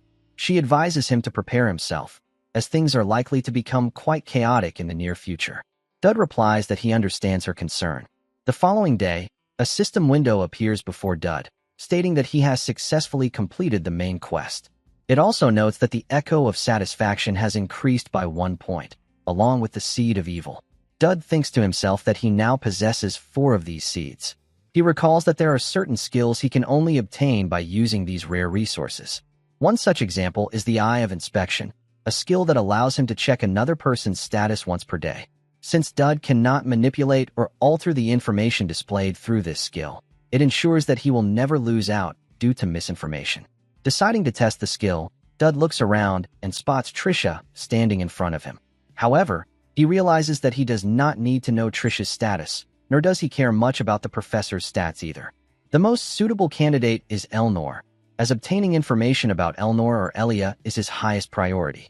In truth, they are the most important characters within this scenario. When Dud activates the skill, Elnor's status appears before him. Strength, agility, and endurance are all ranked at S. Luck is ranked at C, while authority is ranked at A+. The display also shows one fused piece of a demon, a fusion rate of 80%, and a deception rate of 2%. Seeing that the fusion rate has already reached 80%, Dud realizes that the Riverback incident must have played a significant role in accelerating it. He notes with some relief that her corruption rate remains low, as if both values were high. Elnor would have already fully transformed into a demon. Just then, Elnor approaches Dud and asks what he is doing. Startled to see her standing right in front of him, Dud reacts in surprise and asks how she knew he was there. Elnor replies that she noticed Dud staring at her earlier and explains that she actually has something important to give him. She mentions that the individual Dud asked her to keep an eye on is far from an ordinary person. Hearing this, Dud immediately asks whether she was able to locate the target. Elnor confirms that she did and explains that she has already identified a rough pattern in the target's behavior. However, she adds that Dud should start handling matters like this on his own from now on, as she is extremely busy due to her responsibilities as the student council president. Dud quickly apologizes to Elnor for the trouble and then sincerely praises her work, admitting that it must have been difficult. Elnor responds that it was manageable largely because of her position within the student council. She also points out that the Holy Empire has recently increased the scale of their envoys, something that has never happened before. She then asks Dud whether he knows anything about this unusual development. Dud replies honestly that he does not. Elnor then hands Dud a document, explaining that it contains a detailed record of the target's locations during the midterm period. Seeing this information, Dud remarks out loud that Elnor is truly impressive. Internally, he reflects that this is something he originally had to figure out on his own in the novel. Overwhelmed with relief and gratitude, Dud suddenly hugs Elnor and tells her that he will repay her someday. Elnor is visibly surprised by the gesture. Shortly afterward, Dud notices that the target's current location is listed as the clock tower.